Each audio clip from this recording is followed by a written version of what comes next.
This House is in session. Mr. Speaker, recommit government notices. Honourable Leader, Government Business.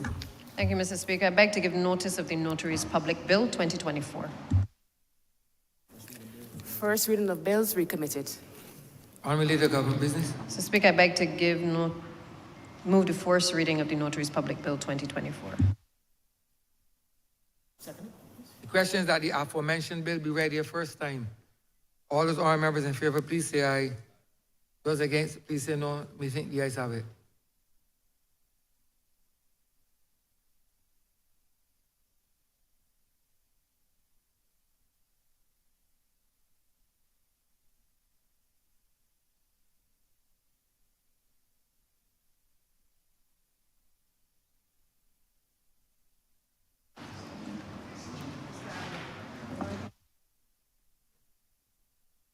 Prior to the suspension of this honourable chamber, this House was in standing finance committee debating the estimates. To that we shall revert.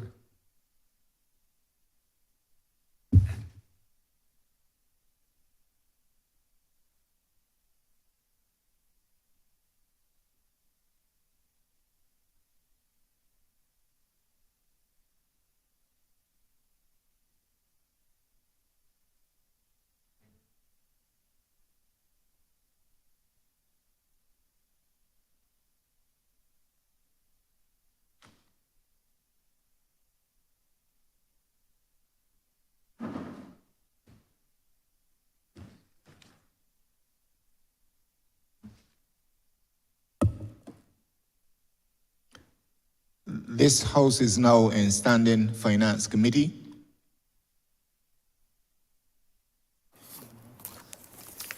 Mr. Chairman,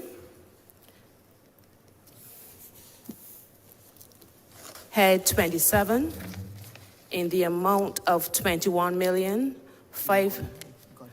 Ministry of Tourism and International Transport in the amount of $21,537,564.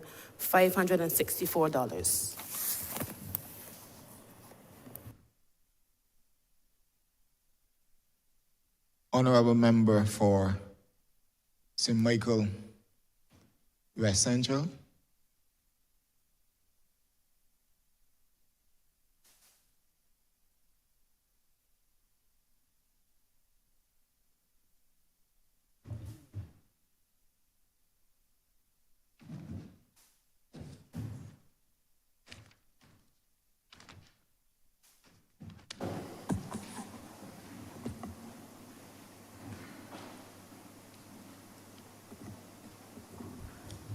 Honourable Member St. Michael West Central. Yeah. Good morning, Mr. Chairman. With your leave, I would like to request that members of my ministry join me in the well of Parliament for the consideration of the head on this particular ministry. Permission granted, sir.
Honourable Minister, before we proceed, I will outline the rules under which this debate will be conducted today.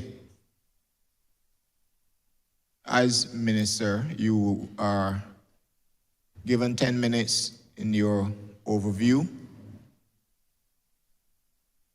and this will be followed by the Leader of the Opposition, who is also allotted 10 minutes.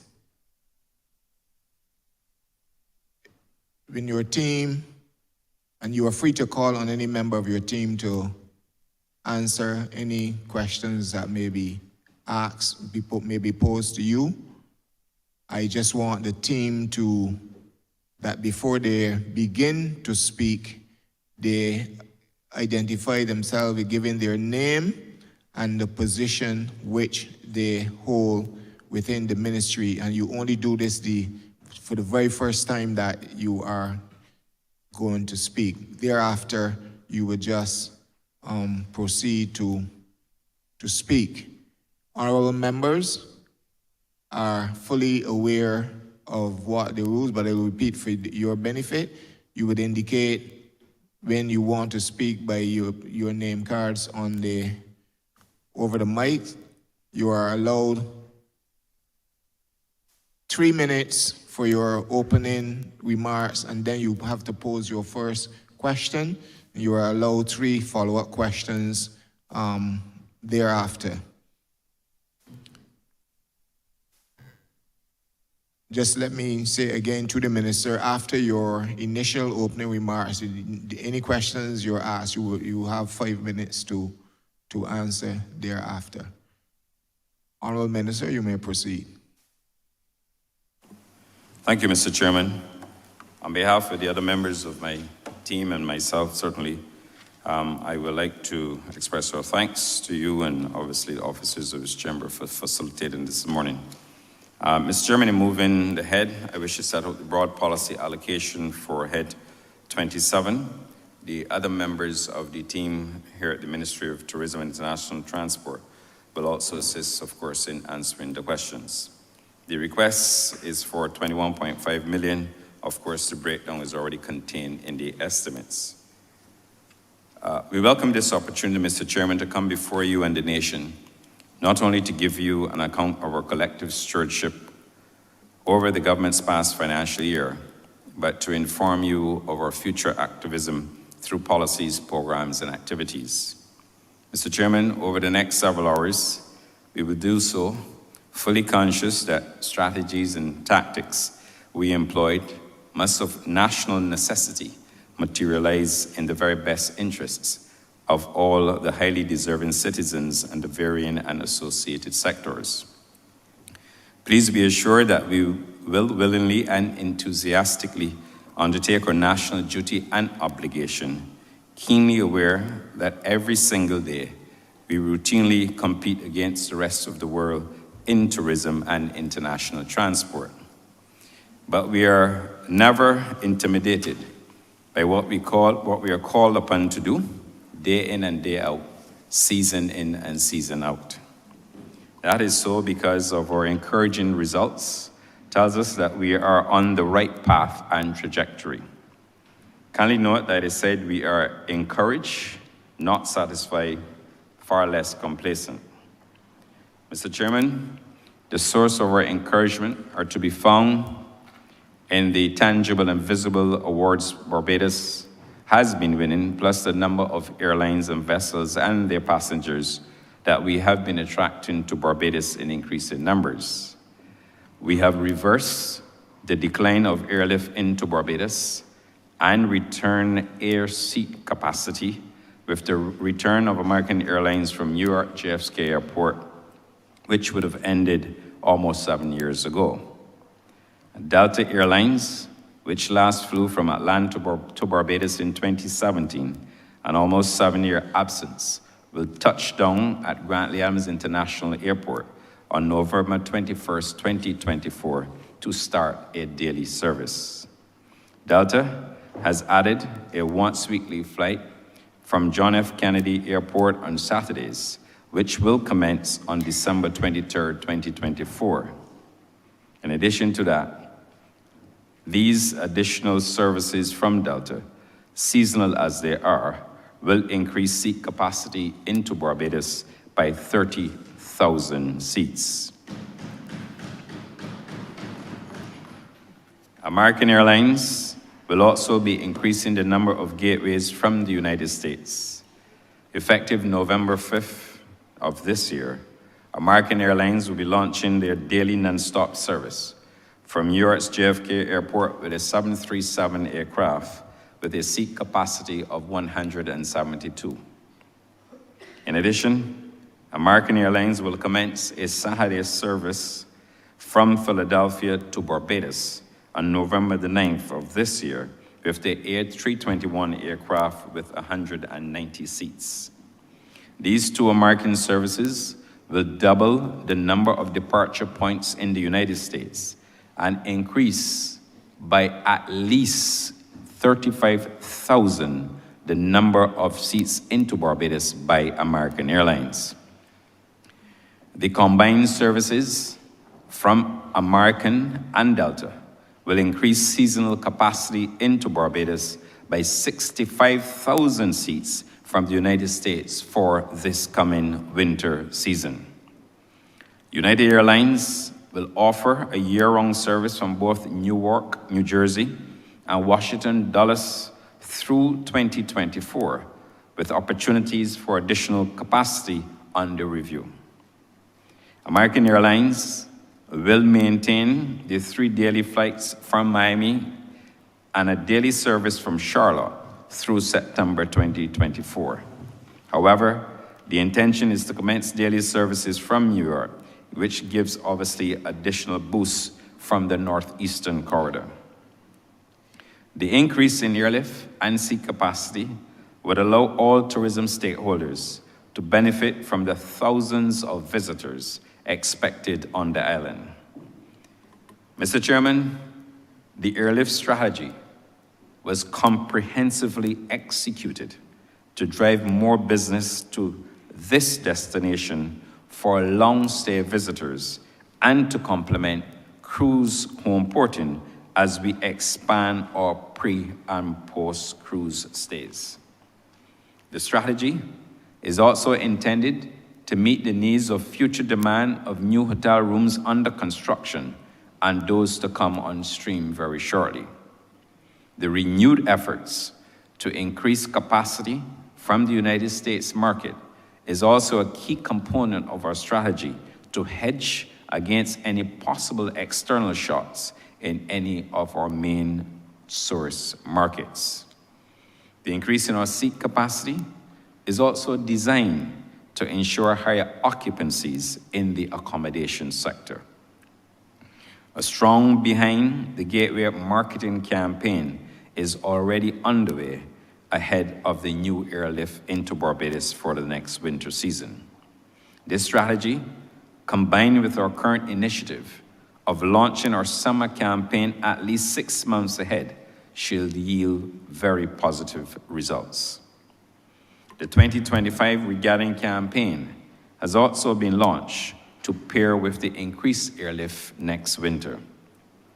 The additional airlift, like existing airlift, does not have any minimum revenue guarantees. In simple language, the BTMI is not paying for any seats on any of the United States gateways, Mr. Chairman.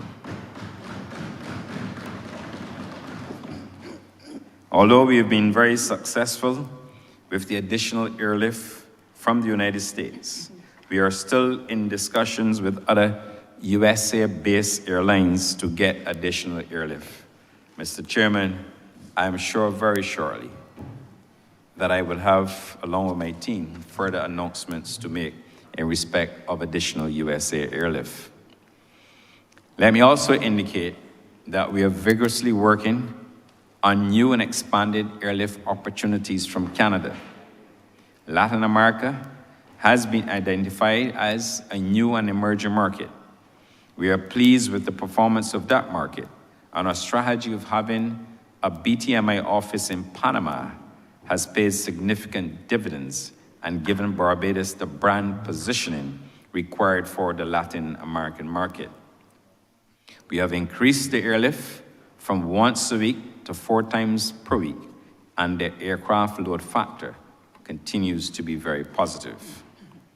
Mr. Speaker, as we reflect on the achievements in our market in terms of their performance, the United Kingdom market achieved a record year, delivering 243,857 visitors in 2023.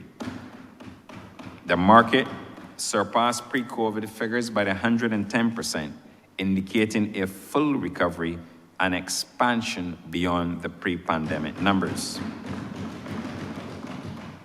Aer Lingus has confirmed the extension of the 2023-24 season to May of this year, and that the winter 2024-25 Manchester to Barbados service has been loaded and is already on sale. This will be Aer Lingus's 4th season operating to Barbados. Mr. Chairman, British Airways operated a 777-300 with a larger business class cabin of 76 versus 56 seats for this winter, and British Airways will continue to operate one of its newest aircraft on this route for summer of this year. This initiative will result in an additional 10% increase in summer capacity. Barbados continues to collaborate with Virgin Atlantic as we celebrated their 25th anniversary, or the silver anniversary, last September. Virgin commenced a double service from London to Heathrow last January 10th, resulting in approximately 25 flights per week, 14, Mr. Chairman, dedicated to Barbados. And when I say dedicated to Barbados, flying from the UK into Barbados and returning to the United Kingdom. 6 flights were tagged to St. Vincent and Grenada, and 5, of course, from Manchester. Mr. Chairman, the work of the BTMA must also be lauded. In 2024, Barbados won the Best Tourist Board Award, for which I'm sure you are familiar with. The BTMI has also been shortlisted in Travel Trade Gazette, and obviously in terms of the Tourist Board of the Year category, and successfully won Best Caribbean Destination at the ICE Group Destination Awards. Mr. Speaker, and I can go on about the awards even more. However, as we look to our summer, we are focusing on new deliverables. We are going to increase our arrivals into Barbados during the summer. We are also undertaking several initiatives to ensure that the summer market becomes one that we will see growing success. We are creating partnerships with schools through the summer for football, netball, and cricket training camps here in Barbados, for choirs and other meeting and incentives group opportunities. We are establishing strategic partnerships with UK and Irish media. We are promoting the destination as an eco-friendly accommodation. Of course, we will leverage World Cup in June to encourage the British travelers to experience the series and, of course, the finals on the island. And we will continue to grow our golf tournaments on island. In the United States, Mr. Chairman, you would have noticed that JetBlue would have launched a Boston midweek service and resume year-round double-daily services from John F. Kennedy. As I indicated earlier, American Airlines, in expanding their footprint into Barbados, would have extended, and we would have realized a 3 times daily service from Miami to Charlotte. And of course, Barbados will host a number of events teaming up with strategic partners from the United States market to ensure that we drive more summer business to the destination. In Canada, the significant capacity increases with Air Canada for summer of last year from Toronto which would have registered a 32% increase as compared with summer 2019 and winter 23-24, with a 44% increase compared with winter 22-23 from the Montreal Gateway. Service from Montreal increased to 4 weekly flights as compared to the previous year. And of course, in the post-pandemic return of WestJet for the summer of 2023. And of course, we are in negotiations to continue that service. Mr. Speaker, the Caribbean, which once had the benefit of LIAT, which would have led greater airlift to Barbados, did not have such an opportunity in the last year. Indeed, what we've been able to do is that we are working with our various partners, Inter-Caribbean, Suriname Airlines, Cayman Airways, Virgin Atlantic, and of course Caribbean Airlines, to ensure that we increase the number of seats into Barbados. In 2023, available seats into Barbados increased by 158,364, or 91% over 22, and had recovered to a total of 332,358, or 63% of the pre-COVID period. Mr. Speaker, Mr. Chairman, we are going to continue to maintain our partnerships with these airlines as we seek to redouble our efforts to drive additional business. You would appreciate, Mr. Chairman, that Barbados does not own an airline, but we are working with our partners within the region to ensure we drive additional airlift from the region. In Latin America, Mr. Chairman, Barbados recorded substantial growth in 2023 from key source markets, focusing on Brazil, Venezuela, Costa Rica, Argentina, Colombia, and of course, Panama. The increased Copa Airlines service to 3 times a week for the summer, and the introduction of the 4th weekly service, which commenced on January 1st of this year, all show the measure of progress being undertaken by this ministry. Mr. Chairman, quickly in wrapping up, I must speak to cruise tourism. Between January to December of this year, Barbados will expect to receive 826,337 cruise passengers from 338 calls, up from 661,635 passengers from 373 calls in 2023.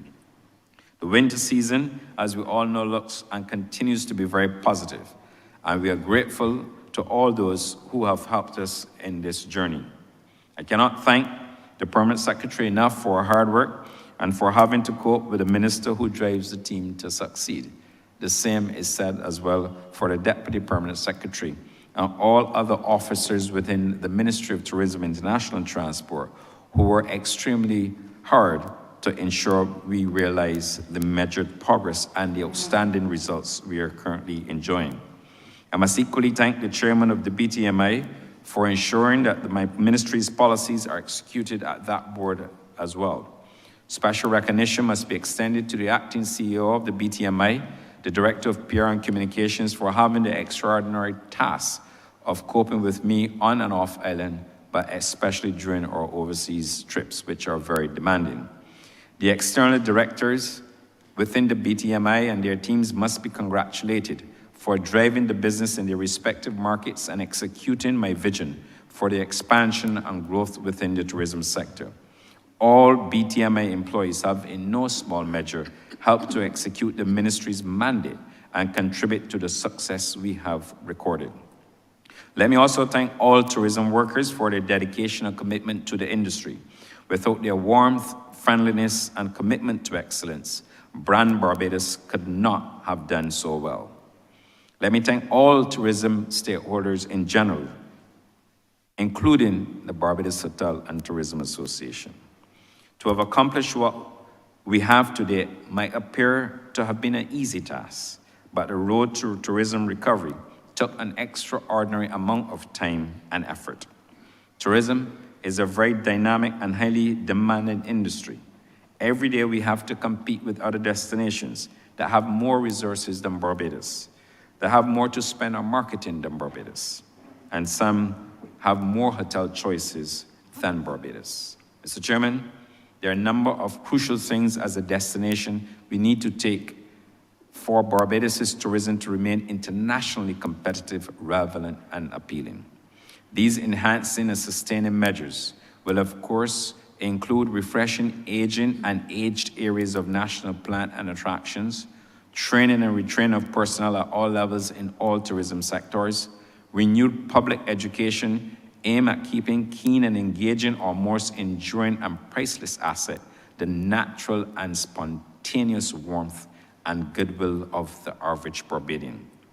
I therefore want to appeal to all stakeholders to make the necessary changes to their products and services in keeping with current and future tourism trends. With these initiatives and further investment in our people, product, and country, I remain confident that Barbados' tourism future remains very bright and rewarding. We will continue to work hard, and like I'd always said, I will give this job my very best shot. Mr. Chairman, I believe our tourism and international transport programs thus far have proven that point. Mr. Chairman, I'm grateful to you. Thank you.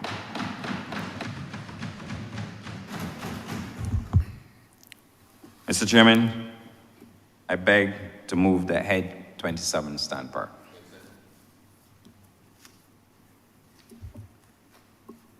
Honourable Leader of the Opposition.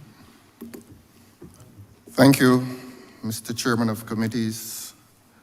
Good morning to parliamentary colleagues, and good morning to our guests. The Honourable Minister of Tourism ended his presentation by indicating to this chamber that he will give it his very best shot. And I believe him. I do believe the Honourable Minister. Knowing him, I believe him. On my way to this place, I was fortunate to hear a news report.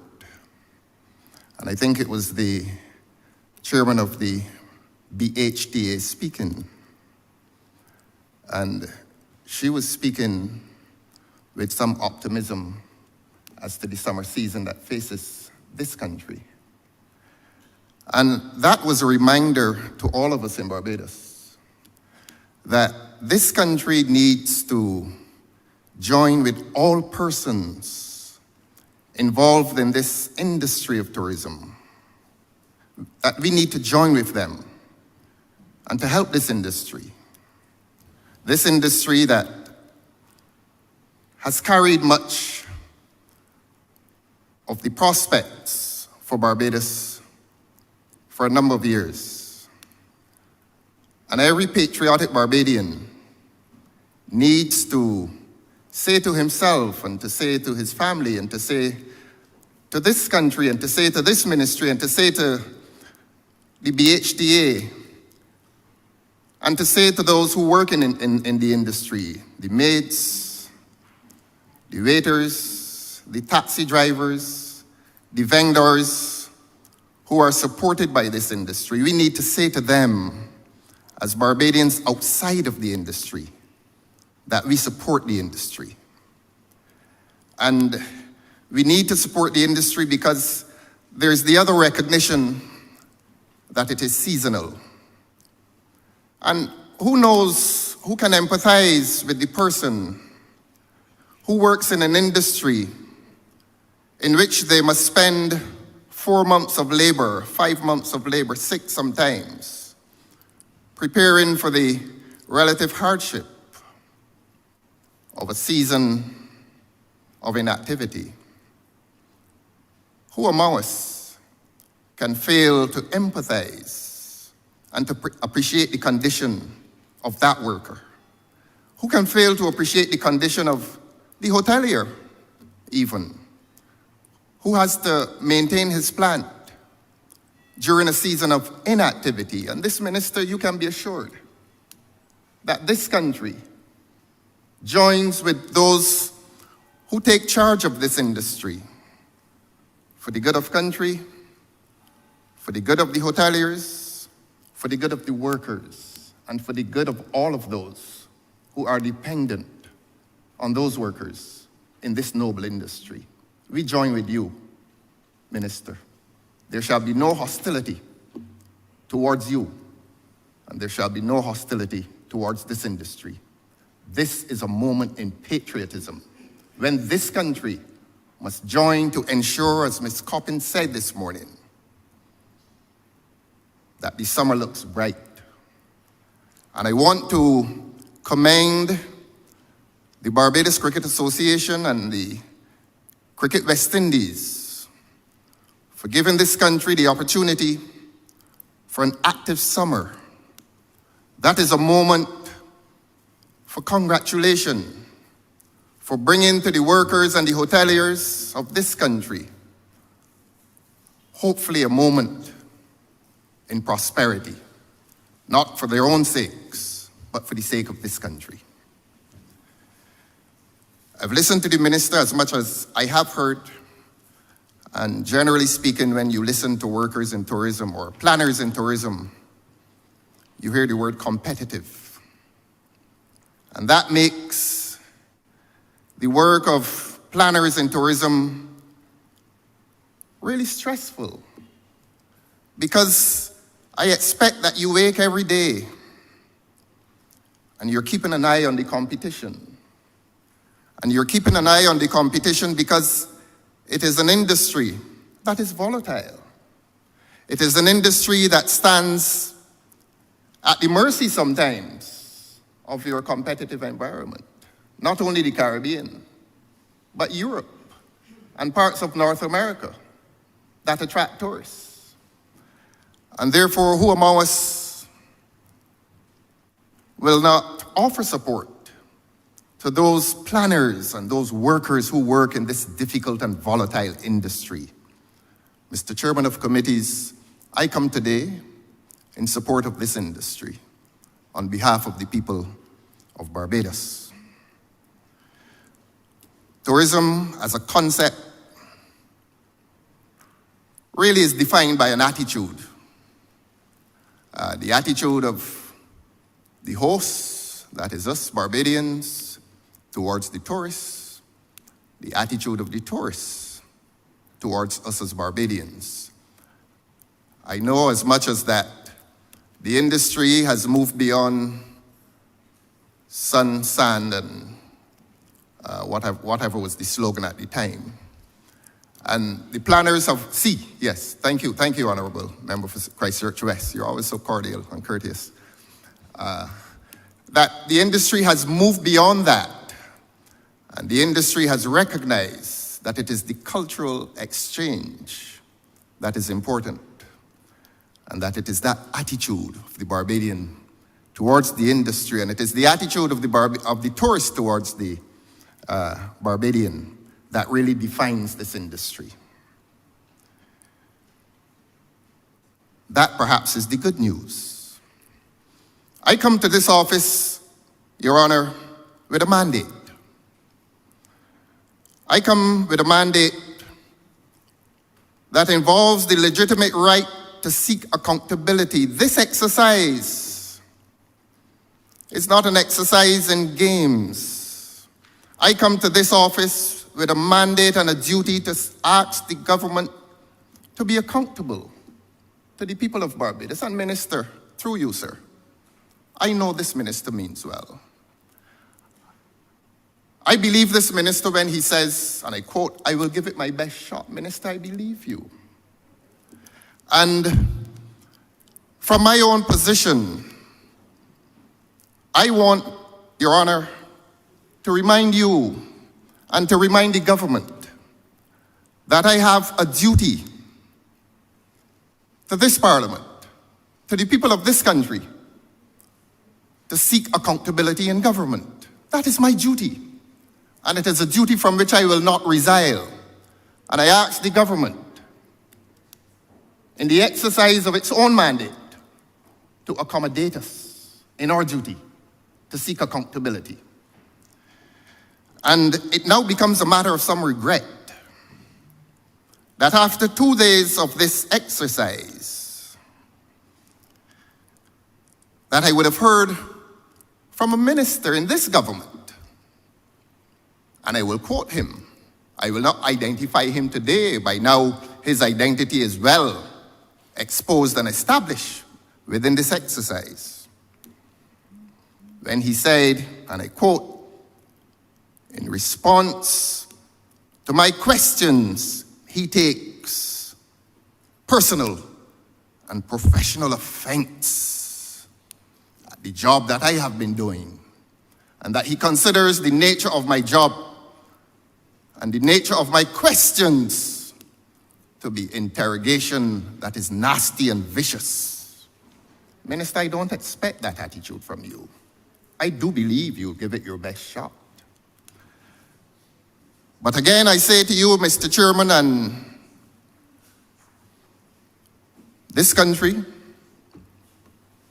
that I will not resile from my mandate, from my responsibility to ask questions, that I will not resile from my responsibility to represent the interests of the people of this country in respect of a government that spends money, that spends the people's money.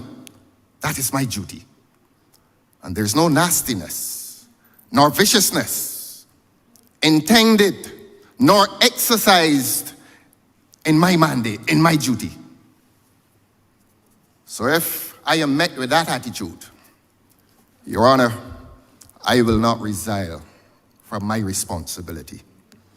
I have a legitimate right to question, and I will question, and I will do so within the rules of this House. Let the honorable member, absent as he is this morning, understand that I will continue above the noises, I will continue to scrutinize, I will continue to criticize, and where wrongdoing is revealed, I will chastise. That, Your Honor, is my duty.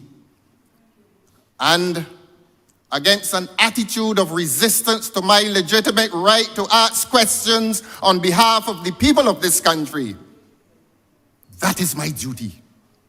And therefore, we come back to the present exercise.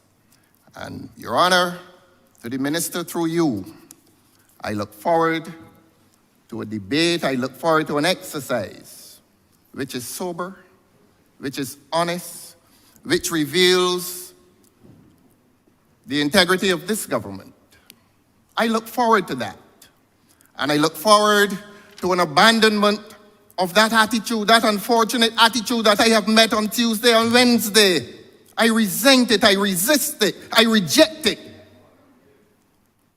And Mr. Speaker, I will continue to abide by my duty.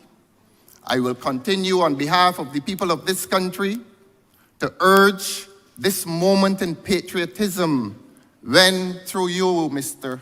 Chairman, to the Minister, I express support for the work of all persons involved in this industry of tourism.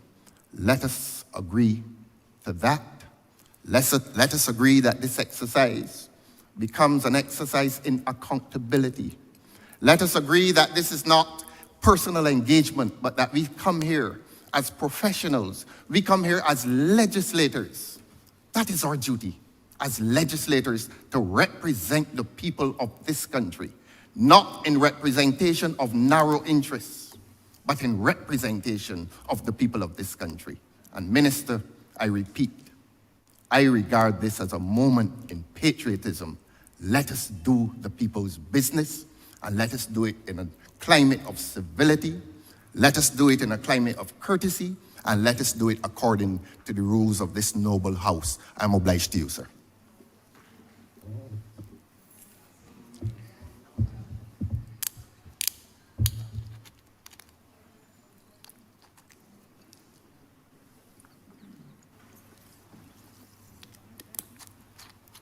Honourable Member for Christchurch West.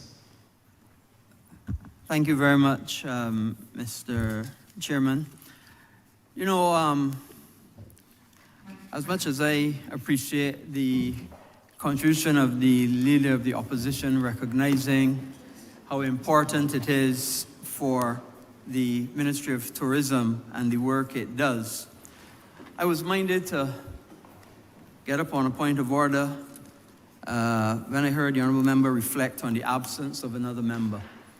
Because as far as I know, that is against the standing orders of this Honourable House, to reflect on the absence of another member. And, you know, sometimes, you know, the pot could call the kettle black. And if we were to look into these minutes of this Honourable House and look at the absence of the Honourable Member versus his presence, we may consider that we may consider exactly who is the pot and who is the kettle.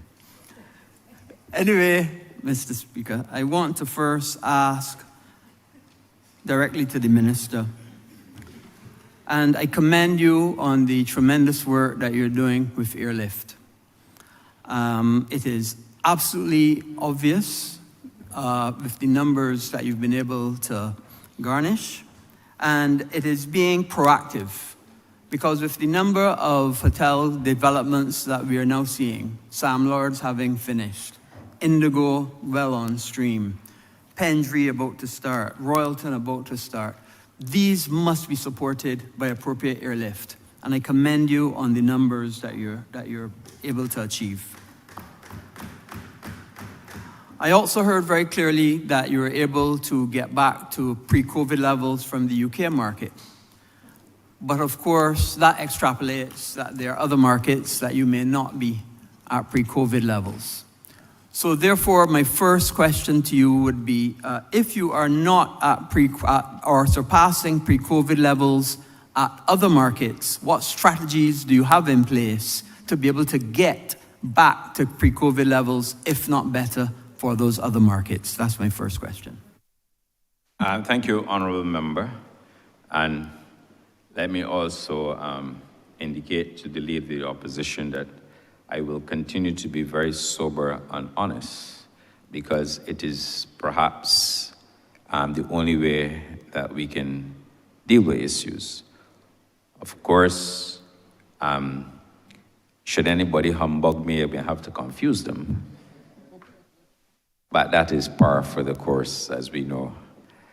But suffice to say that the country is recovering, and recovering in a very measurable way. We have seen, based on our January statistics, that the Latin American market, UK, and a Canadian market those markets continue to do very well. I will ask the Acting Chief Executive Officer of the BTMI to share with you the numbers that we are enjoying in January. The clear strategy for the Canadian market is to drive additional airlift into Barbados. We are well on the way. WestJet returns this summer, and there are a number of other new and exciting programs that will be launching in the marketplace. In addition to that, as I indicated, we are also discussing opportunities for additional airlift from other provinces within Canada to drive the numbers. The simple strategy that we adopted as soon as I took office, I reckon in October 2022, I recognize that if Barbados should continue to expand its reach within the tourism sector and become highly competitive, the immediate solution had to be airlift. And I'm very pleased that last June, when we went to the United States and we were discussing with all the airlines executives, that they too believe in what we had to offer. And the simple follow-up tactic is exactly what you described. With new room inventory coming, hotel room inventory coming on stream, we have to start the program early in order to get the marketing campaigns out. But more importantly, we have to drive the airlift to the destination.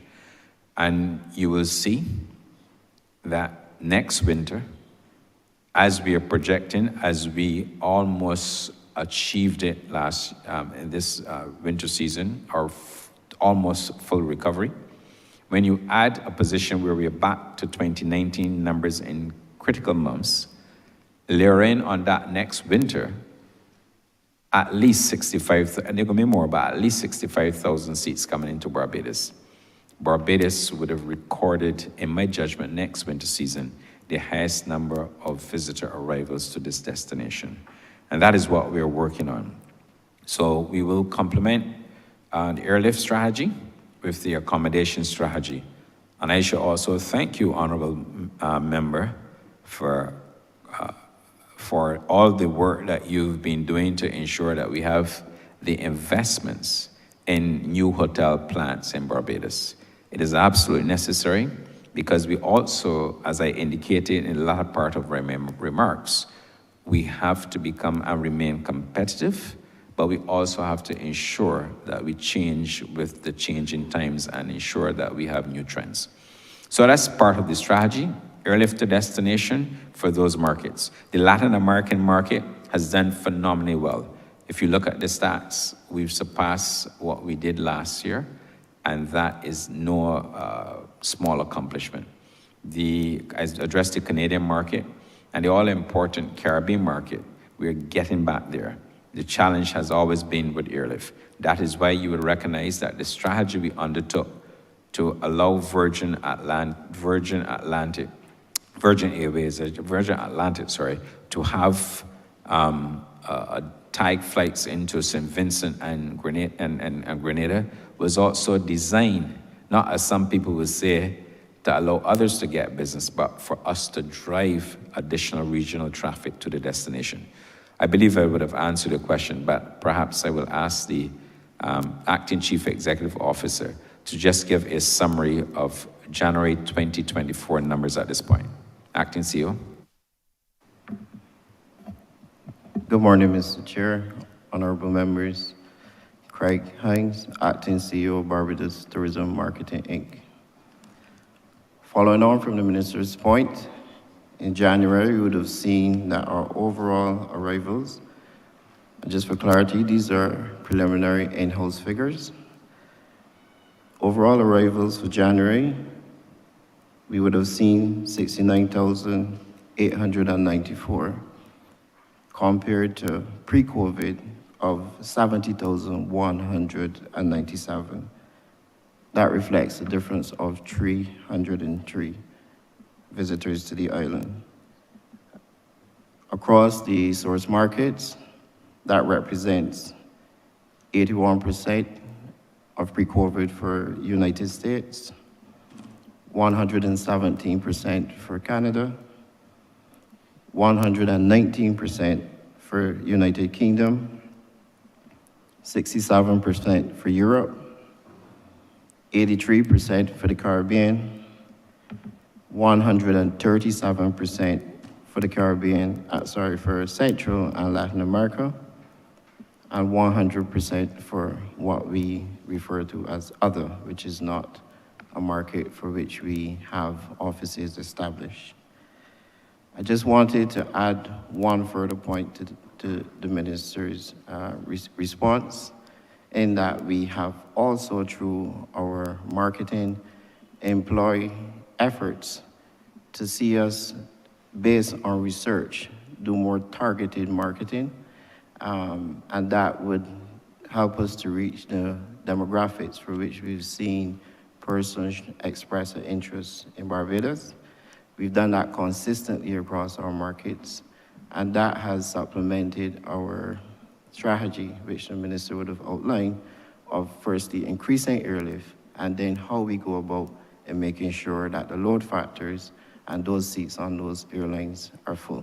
So generating that interest in Barbados as a destination, getting those campaigns targeted and into the necessary source markets on a timely basis has worked well for us thus far. Thank you. Thank you, Acting CEO. So, Senior Minister, you can tell we're almost recovered, frankly, in the month of January. And again, these are obviously our in-house preliminary figures, but what they do tell us is that we are well on the way to sustain performance in tourism arrivals. Thank you. Thank you, Minister. My second question has to do with my second and third will have to do with logistics surrounding the industry. Now, clearly, when passengers arrive at the airport or even the seaport, they would anticipate having access to a taxi operator who will be able to take them around, show them, get them to the various locations to make purchases. And of course, the most important thing is the spend that the visitors would have on island. But very important is our taxi operators. What programs, policies, concessions have you put in place to assist our taxi operators at the seaport and also, if necessary, at the airport? You would recall that when we came to office, the taxi operators, particularly at the airport, were having a discrepancy with their rates in compared to what it was at the seaport. And this administration, through the Deputy Prime Minister and discussions that would have been started before, we were able to regularize that and to bring some parity between the two. So my question is, what concessions, what programs, if any, have you put in place to be able to assist the taxi operators at the various ports? Thank you, Senior Minister. What I can tell you, less than about 4 weeks ago, I would have met with the respective presidents and chairpersons of the Bridgetown taxi co-op operators at the port. And what we indicated to them is that in their quest to increase business, we would join with the BTMI and the Barbados Port Inc.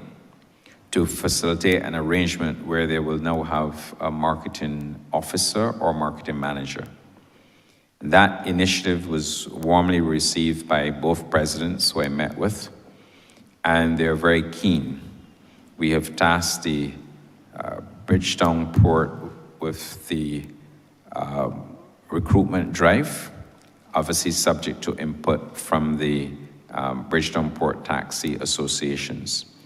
With that initiative, that will therefore allow taxi operators operating the Bridgetown Port to get a greater share of the cruise transport market by allowing a person to work with them to build out the required marketing programs. Once we complete that exercise and we continue to encourage taxi operators to look at different methods of payment, because we find a lot of people, based on our research, travelers, necessarily traveling with a lot of cash, and they like to pay by credit card. So we're working with them. Once we've completed the recruitment exercise with their input, we will be in a stronger position for them to drive additional business or capture additional business from the cruise ships.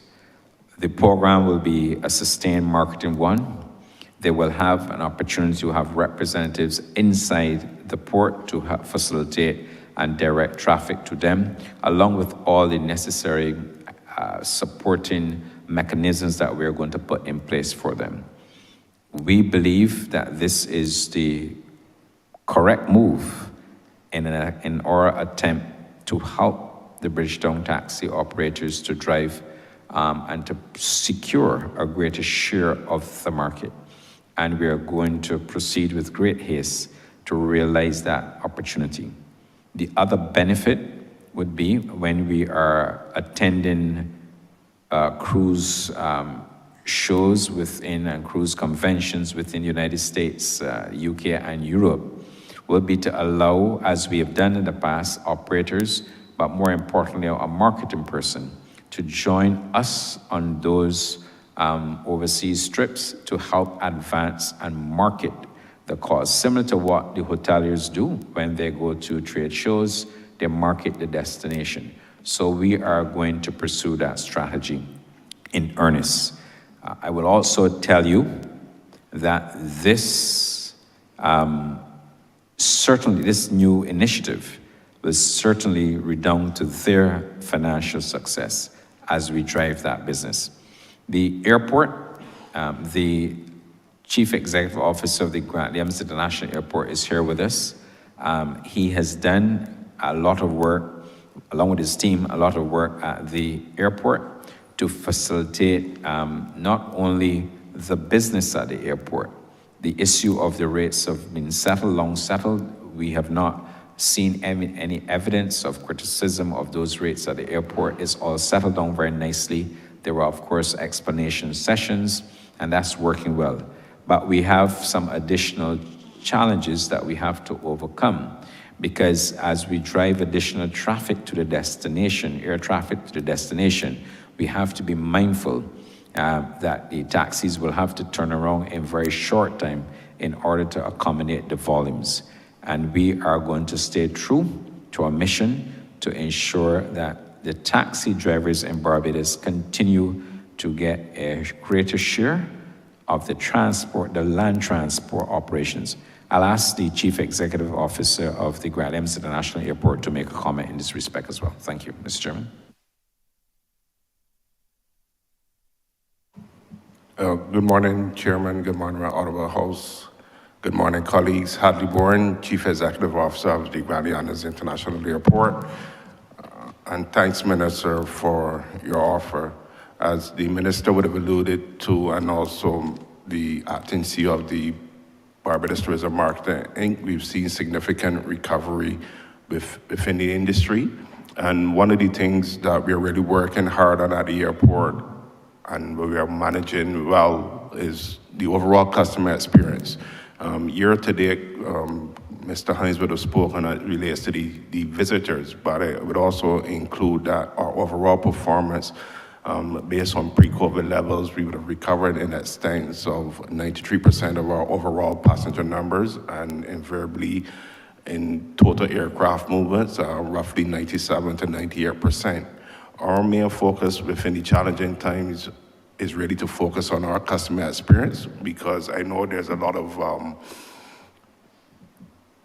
impetus as it relates to our return and repeat passengers, and that is one that we want to focus highly on in terms of your experience through the airport. Yes, we've had our challenges in various areas, but as we mitigate these challenges, we try to improve on the overall experience as passengers. I know various members of this Honourable House would have called me at times on various challenges, but we continue to work to mitigate them, and we've seen significant improvement. And one particular area is in our baggage handling and delivery, where persons would have seen extensive waits for their baggage for numerous regions. I won't list them all, but we've come together collectively as an airport community to mitigate a lot of these challenges, and we'll continue to improve on what we have. And I think a significant focus would be geared towards the World Cup to ensure that our guests and our visitors also have that similar experience. Thank you very much. And to your earlier question, Senior Minister, I think it's important. I sometimes speak in aviation language, though I'm not an expert. But when it indicated tag flights, I may want to just elaborate on that. So effectively, you have non-stop services, flights that would leave, let's say, the United Kingdom, come to Barbados, terminate in Barbados, and return to the United Kingdom. A tag flight is when that flight originates out of the United Kingdom, it arrives in Barbados, and then it goes on to another destination. Let's use this example of St. Vincent and Grenada, 2 examples. It returns to Barbados, they pick up additional passengers, and they return to United Kingdom. So I thought, for the benefit of the House and the public, that I should explain when I say a tag flight, what that means. The other interesting point in respect of the airport taxi operators, with the increased airlift that we're expecting, we're getting now with the additional 2 Virgin flights through to March, and the expanded airlift we will obviously get in next winter, there will be significant opportunities there as well for those operators. And it's not that there are persons who are coming only on cruise and then they're transported directly to the airport. The initiatives that we've launched with the new airlift will see more than 90% of that traffic coming through the Grant Lee International Airport to use local transport taxis or hire cars. The other point that I would like to speak to as it relates to cruise is that the taxi operators at the Bridgetown Port this summer will have a wonderful opportunity. We've been able to reverse and turn the tide in respect of the number of cruise ships and passengers who are coming here for summer. So this summer, we are going to realize, and this is on the books at the moment, 49,662 passengers, and we're going to have 12 vessels this season. I wouldn't bore you by listing out all the vessels and the current occupancies as relayed to us by the cruise executives, but I can assure you that we are doing so. In fact, I left Barbados on Monday. We went to meetings with presidents of cruise lines and other executives. We had those meetings on Tuesday. The demand for Barbados continues to be great, and the cruise presidents that we met with, including Royal Caribbean, Silver Seas, and Celebrity, and those are officers, two of them in particular, who flew to Miami to meet with our delegation from Barbados, indicated that our standing in terms of customer service for a port, because as you well know, Honourable Member, they benchmark crew satisfaction, and that helps to position the ships. And notwithstanding that our geographic location has been very southern, and sometimes it could throw off the cruise itinerary, they have kept faith with Barbados, because Barbados continues to be a marquee destination for travelers. And this is reinforced and supported by the customer satisfaction scores from those cruise lines. So whereas we had a gradual return, and last summer we didn't do as well, because obviously when we fully relaxed our protocols, it was a bit too late for the deployment. I can confirm that the deployment for this summer will be one that will garner almost 50,000 cruise ship passengers from approximately 24 vessels. Thank you. Thank you very much, Minister, for that addition.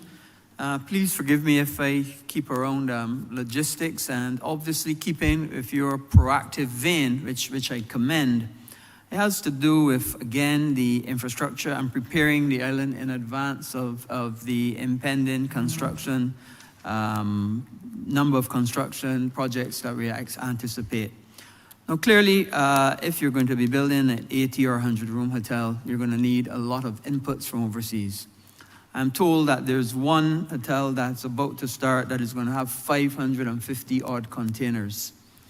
If that is the case, and you may have 2 or maybe 3 projects going simultaneously, what programs or what proactive actions have been taken by the port in order to prepare itself for this impending large number of containers coming through in a short space of time? Because obviously, to increase your number of containers you're having to deal with by 500 or 1,000 over a 10 or 12-month period, because these hotels are going up very quickly. Obviously, we have to put measures in place. Have you looked at that? And if so, can you share with this Honourable Chamber what measures you have in fact put in place at the Bridgetown Port? Thank you again, Senior Minister. Of course, the Bridgetown Port has an exceptional history of moving containers. I can also tell you that the port has made substantial investments in equipment, straddle carriers, RTGs, and the like. The investment that we've made in the Bridgetown Port, including the construction of berth 6, is designed, and that berth 6 will be completed in August. That will allow us to have an additional cargo area to facilitate the movement of the receiving of containers and the efficient handling of containers out of the Bridgetown Port. I will ask the Chief Executive Officer of the port, Mr. David John Reed, to speak to this. But what I can tell you, and certainly on all the tours I've undertaken, the challenge is always trying to get the cargo ships there when we have the cruise ships. And believe you me, we have a lot of cruise ships, and the size of the cruise ship obviously could cause a challenge for cargo ships coming into port. So Berth 6, it was, in my judgment, a great investment opportunity. I'm happy that the project will soon be completed. It started before my tenure as minister, but the reality is that we had the vision to look down the road to see how best we can manage cruise ships and cargo ships. Because if you don't handle the cargo ships, as you well know, one could incur additional charges when they're out of port, or it could create a situation where the ship bypasses Barbados and goes to another port within the region, and then we have to transship that cargo. But I'll ask the CEO, Mr. David Jomri, to also respond to your question. Jomri? Thank you, Minister. Mr. Chairman and members of the House of Assembly, colleagues, with respect to the port and its capacity, currently the Bridgetown Port has a static Sorry, Jomri, maximum you capacity. may want to indicate your name for the record. Oh, David Jomri, Chief Executive Officer of Barbados Port Inc., BPI. Currently, the port has, based on current facilities, has a capacity of 205,000 20-foot containers. We are now operating at about 60%. We handled 120,000 in the 2022-23 financial year, and projected for this year, it should be 117,000. So we still have quite a bit of capacity to handle the incoming business expected. But in addition to that, as Minister indicated, we are in the process of building out berth number 6. It should be completed by August 2024, providing an additional 9 acres of yard space, and therefore giving us even more capacity in that regard. We are also expecting to introduce a rubber tire gantry system where we will stack containers at a higher number rather than 4 high. We'll expect to go 6 or 7 high to give even more capacity. The subcommittee of the Social Partnership on Port Efficiency is meeting on a weekly basis, the Port Operations Committee, as we try to iron out all the inefficiencies so that we can have containers move in quickly. We've set a target of 35 minutes for truck turnaround time, and once we have all systems going well with all the other regulatory agencies, we should be able to get the containers moving quickly out of the port. So there's no capacity issue or concern at this point in time. Thank you very much, Mr. Jomri. And that includes if you get into the transshipment business as well, you would still have enough capacity, transshipment, including the amount of containers anticipated? It does, Minister, it does. We are constantly looking for more business, transshipment business. We believe we have the capacity to accommodate. The berth 6 will also have, as part of the equipment suite, 2 additional gantry cranes. As Minister indicated, we've replaced the straddle carriers, the units that carry the containers around the yard. We've replaced the entire fleet at a cost of $30 million in the last financial year, this financial year. So we have a new fleet, therefore the reliability issues of unreliabilities have gone away. Yes, and thank you for that.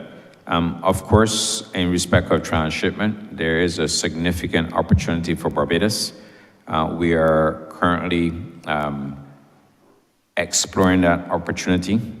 A delegation from the Bridgetown Port will be going into the Caribbean to have further discussions as we position Barbados as a transshipment point. It is also strategic in our approach because Barbados has to be seen as a hub, and that's what we're going to be building out, a hub in Barbados. And perhaps the Chief Executive Officer may want to expand on the central examination and cargo handling facility and other plans that they have at the Bridgetown Port, not only to enhance efficiency, but also to build out the logistics for Barbados as a hub. And the hub is not only related to the Caribbean, because of our geographic location and proximity to the other side of the Atlantic, there are also opportunities for us in terms of moving cargo on the African continent, as well as when you look at the geographic location of the Panama Canal and the issues that they're having there. And we are strategically focusing on some opportunities. But I'll ask David Jean-Marie, CEO of the port, to give you greater details and insight into those plans. David? Thank you, Minister. We were challenged by the Prime Minister to develop a long-term vision of the port, vision for the port, stream on the strategic needs of Barbados. Further, this directive work began in June last year. We looked at 7 possible infrastructural concepts, and these were presented to the board, outlining potential areas for expansion of cargo facilities for transshipment, storage and distribution of LNG, expansion of cruise facilities, and the like. The concepts were amended to fit within government's connectivity project, contemplated the development of functional hubs with elements as follows. Firstly, a transshipment hub, where we reclaim significant quantity of land and attract a foreign operator to bring significant business given the strategic location of Barbados. The second area we looked at was to be a cruise hub with port of call and home port facilities.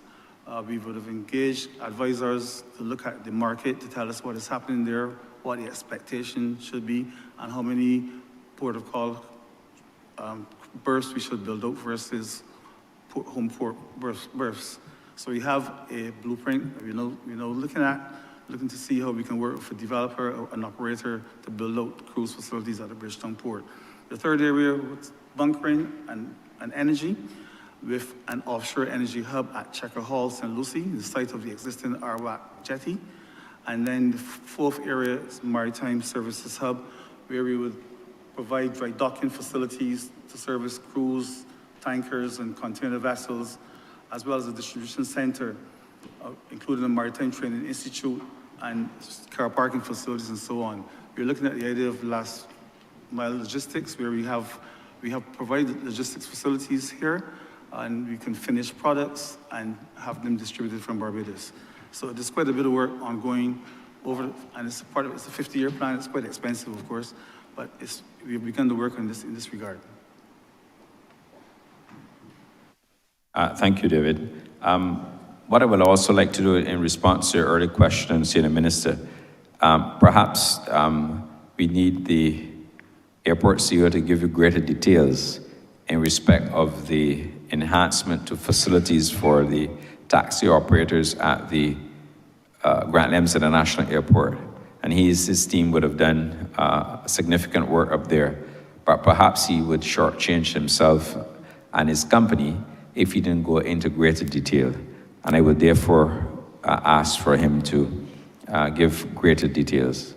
CEO of the Grant Lems International Airport, Mr. Hadleybourne. Thanks, Minister. I'm not one to normally laud in myself and tapping on the shoulders, but you're absolutely correct.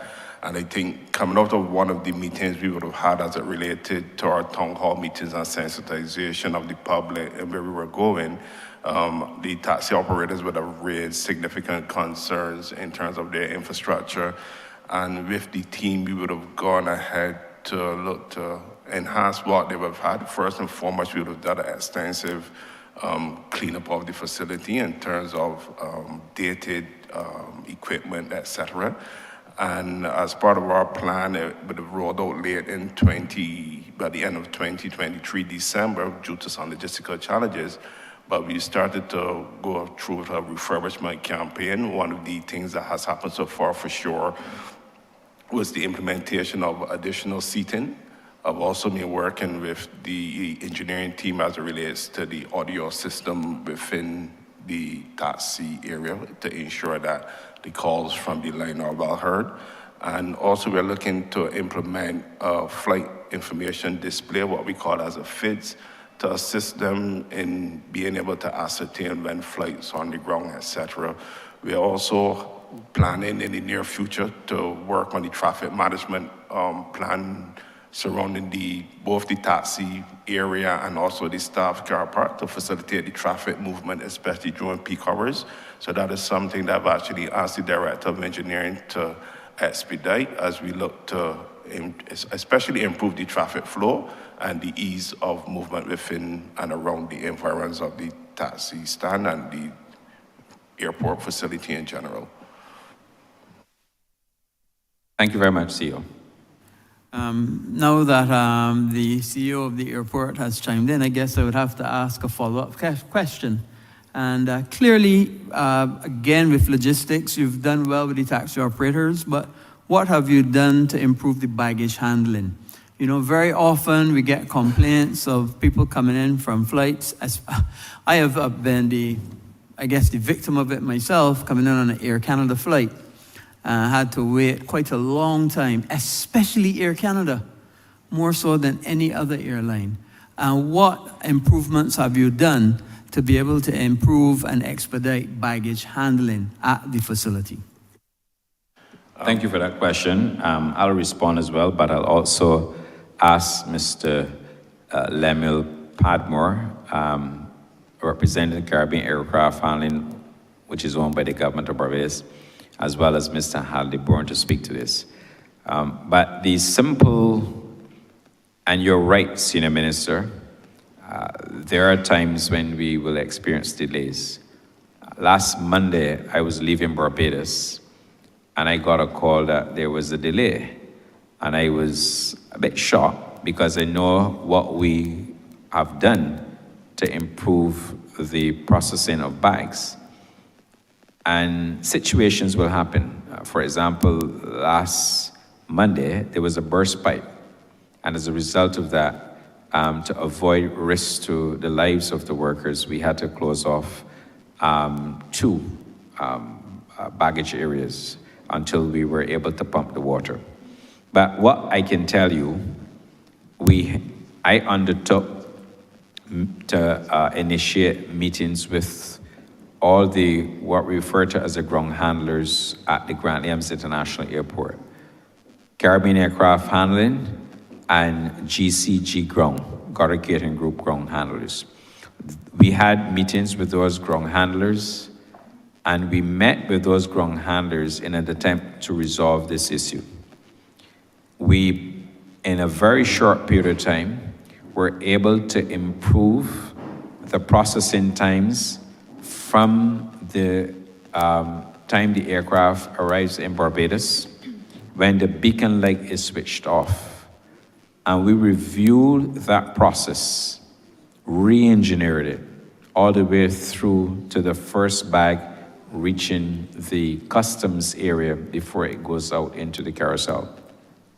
We fine-tuned that process, and what we were able to do, meeting with the ground handlers almost every week, we were able to fine-tune.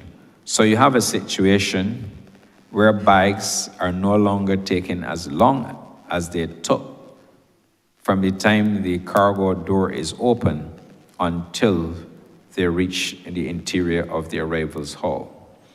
The Ministry of Health collaborated with us as well, and therefore all the information required by the Ministry of Health is now transmitted electronically, thereby reducing one step. And there were other steps that were reviewed in order to ensure that the bags get to the luggage area in accordance not only with the airline's operating requirements for a first bag to be delivered, but also in respect of what we set out. The other issue is that we told the ground handlers that if they were not prepared to improve the process, then we obviously would have had to seek a new arrangement for penalties at the Grant Williams International Airport. The ground handlers agreed that we should have consensual fines, and therefore the consensual fines are in place.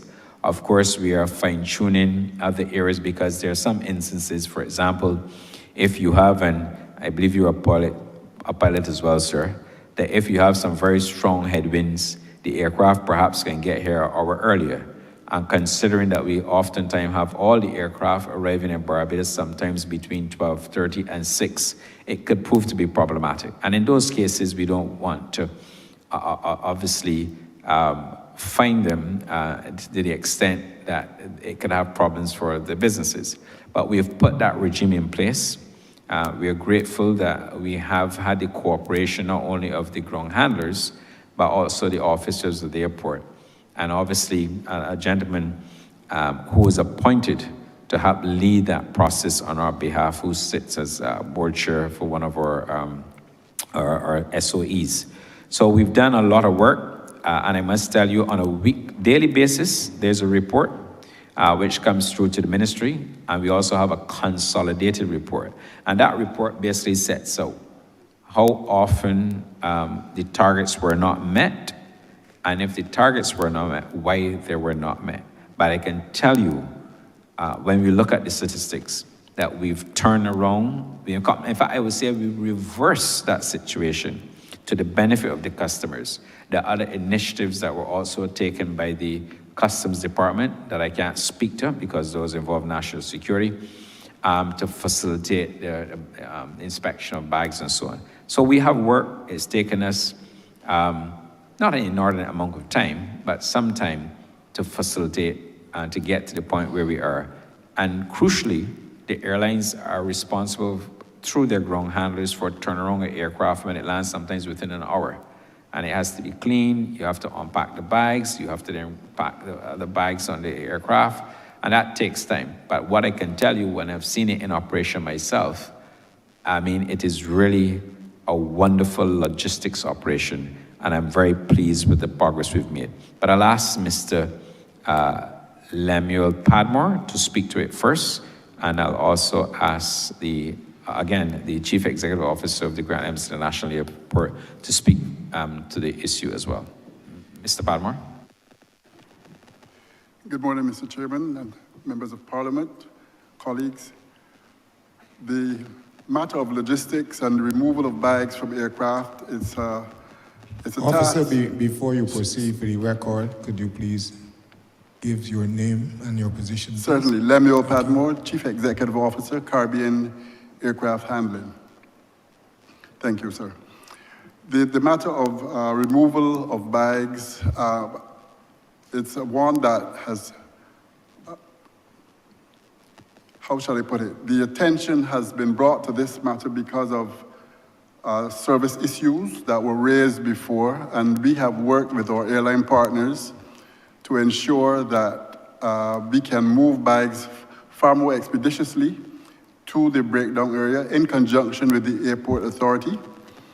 We must note that some of the issues relate to the airlines hubs in the US and the UK, how they load their bags, and of course there are certain weight and balance issues that have to be taken into consideration even for the offloading of bags, because if bags are offloaded incorrectly, bags are not loaded correctly, we can have a tipping problem with an aircraft.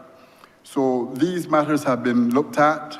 Our teams have been working assiduously with the airport authorities to ensure that we can get those bags off. I must note that on an afternoon between 1 and 5, we are moving about over 3,000 bags in that period.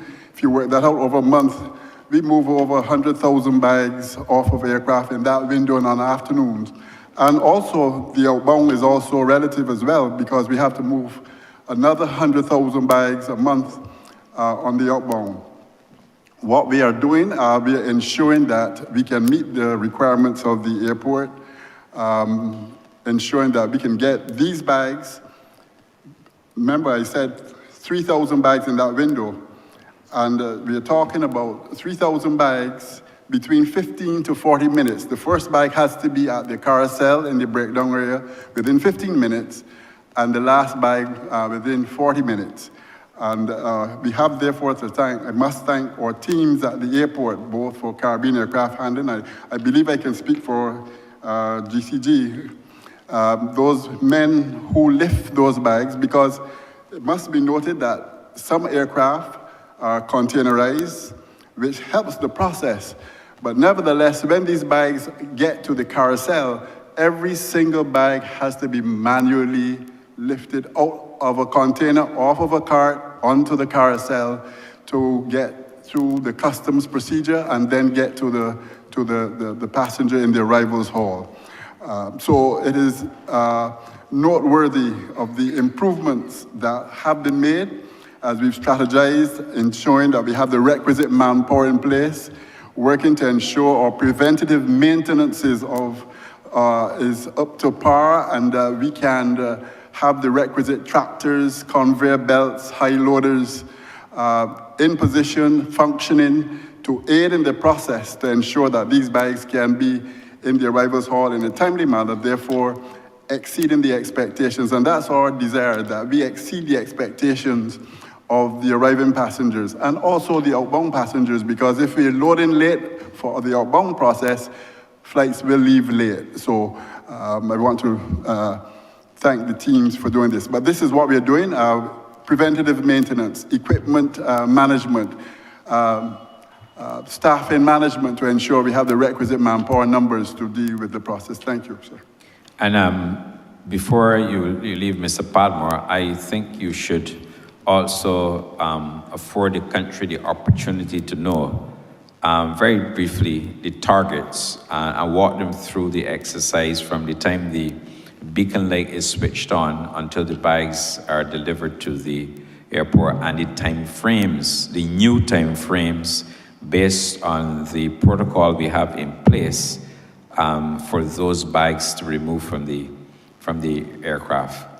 So once the aircraft has landed, the wheels are stopped, the marshaller has indicated to the captain that the wheels are chocked.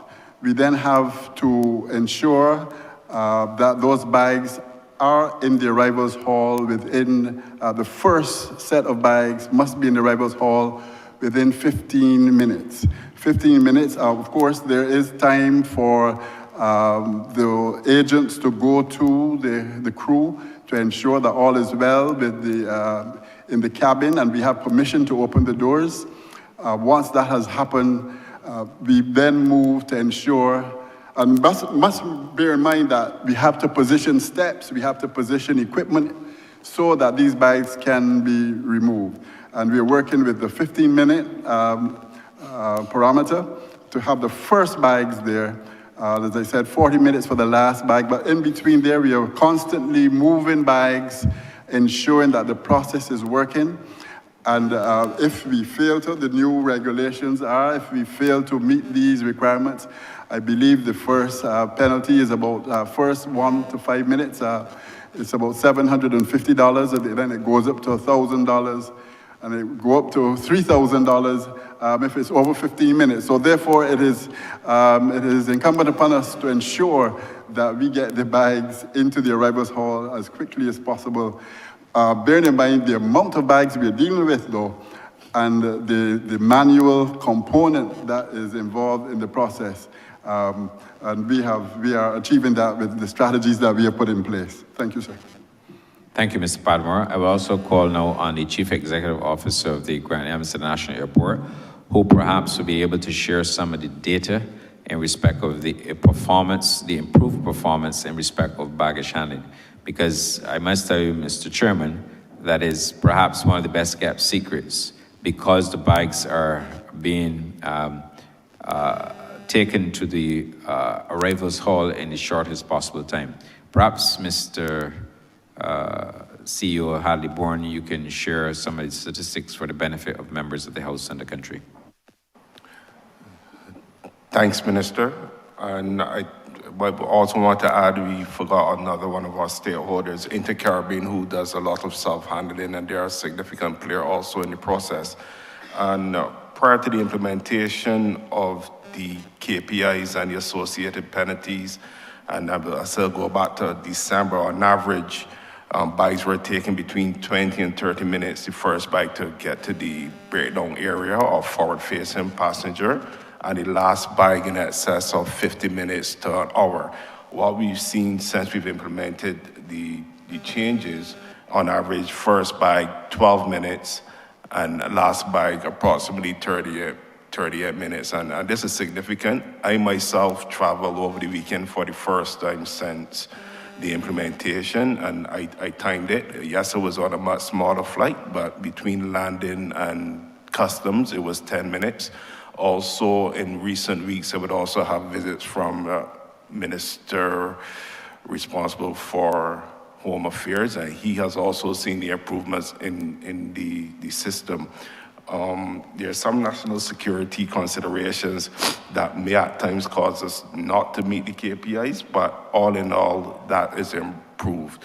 Well, what we've not highlighted in this discussion is also the efficiency of our immigration department in terms of the time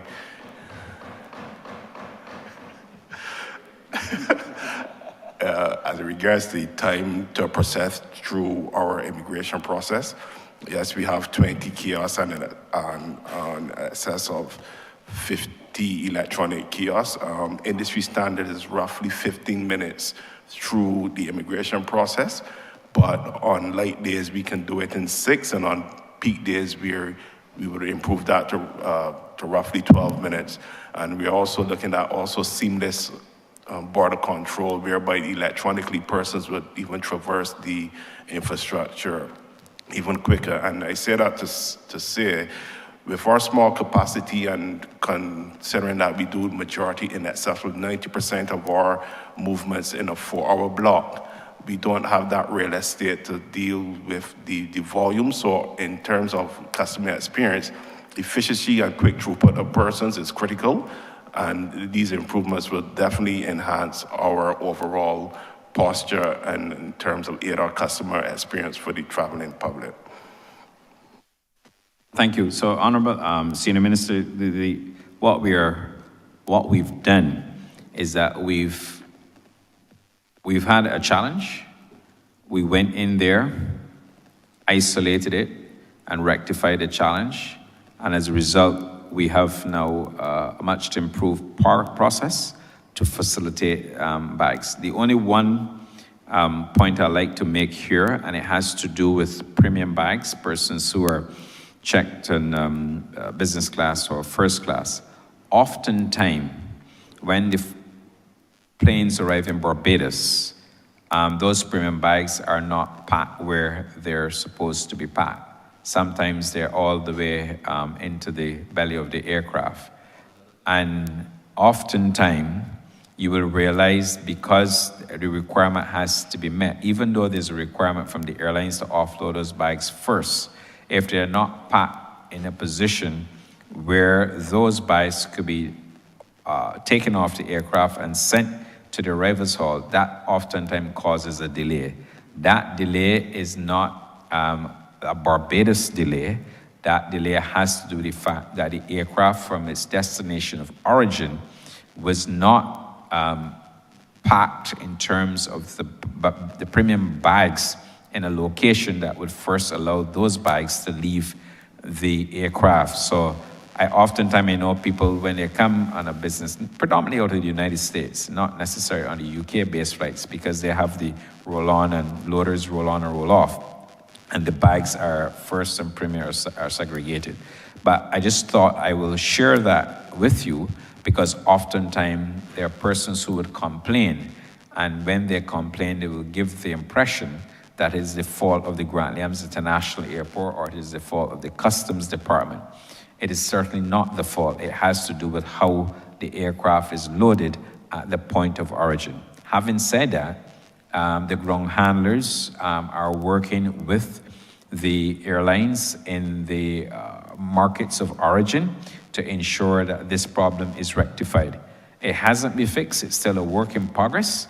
And the officers here, along with the leadership from the Grant Williams International Airport, will continue to ensure that we accomplish that. So I just thought I would put that into the record of Parliament because oftentimes it is a criticism that we get. Thank you.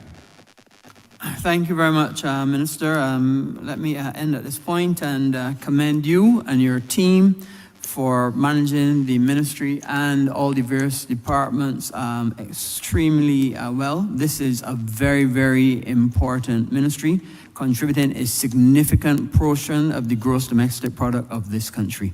And therefore, it must be in safe hands. And I am fully confident that it's in safe hands with you. Mr. Chairman, I yield back. Thank you, Honourable Member. Let me apologize to you, Minister. At the opening, we should have allowed you to introduce your team, and so I do apologize, and I will allow you to do so now.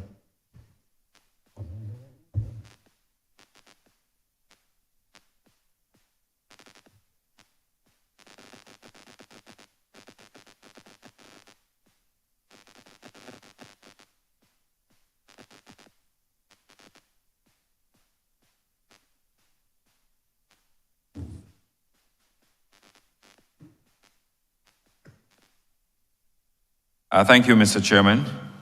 And perhaps I share that responsibility as well. I should have done so. Just to let you know, to my right, we have the Permanent Secretary in the Ministry, Mrs. Francine Blackman. To my left, we have the Deputy Permanent Secretary in the Ministry, Mrs. Nicole Taylor. And seated behind me, I'll go through the list so I don't have to do it that way. We have Tracy Ford Bailey, representing Civil Aviation Authority as Director General. Eleanor Carroll, the manager of Caves Barbados Limited. Of course, David John Marie, CEO of the port. Deborah Hughes, Needham Point's Chief Executive Officer, Needham's Point Holding Chief Executive Officer. We have Hadley Bourne of Grant Evans International Airport CEO. We have Mr. Lemuel Padmore, who's the Chief Executive Officer of Caribbean Aircraft Handling. We have Mr. Mark Durant from the Ministry of Tourism, who's the acting head of research. We have Andrea Mears, who's the financial controller within the ministry. We have Mrs. Donna Archer, Chief EIS Officer, Air Navigation Services. Mr. Glenn Blanchett, who's the Chief Air Traffic Controller at ANS. Mr. Carol Gaynor, who's the Director of the Air Navigation Services. We have Lana Jones, who's the Financial Controller of Hotel and Resorts Limited. Mr. Peter Harris, who's the Chairman of Hotel and Resorts Limited. Ms. Lana Hayward, who's the Manager Product Quality, Barbados Tourism Product Authority.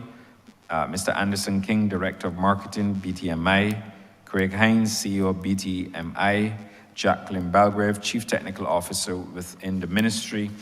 We have Ms. Gail Yearwood, who's the Project Coordinator within the ministry. Ms. Michelle Moore, Director of Finance at BTMI.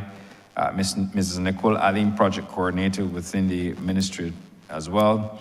Najla King, who's the Director of Maritime Affairs. We have Ms. Marsha Aline, who's the Chief Product Development Officer. We also have the Chairman of the BTMI, Mrs. Shelley Williams, who's here with us. I do not believe I've missed anybody. Did I miss anybody, just to be clear? Sorry. And we have Ms. Diane Sherlin, who heads the BSEC company as Chief Executive Officer. Thank you, Mr. Chairman. Thank you, Minister. Honourable Leader of Government Business. Thank you, Mr. Chairman, and a pleasant good morning to the Minister and to all of the public officers who are with us this morning in the well to discuss what is perhaps one of the most important sectors for the Barbadian economy.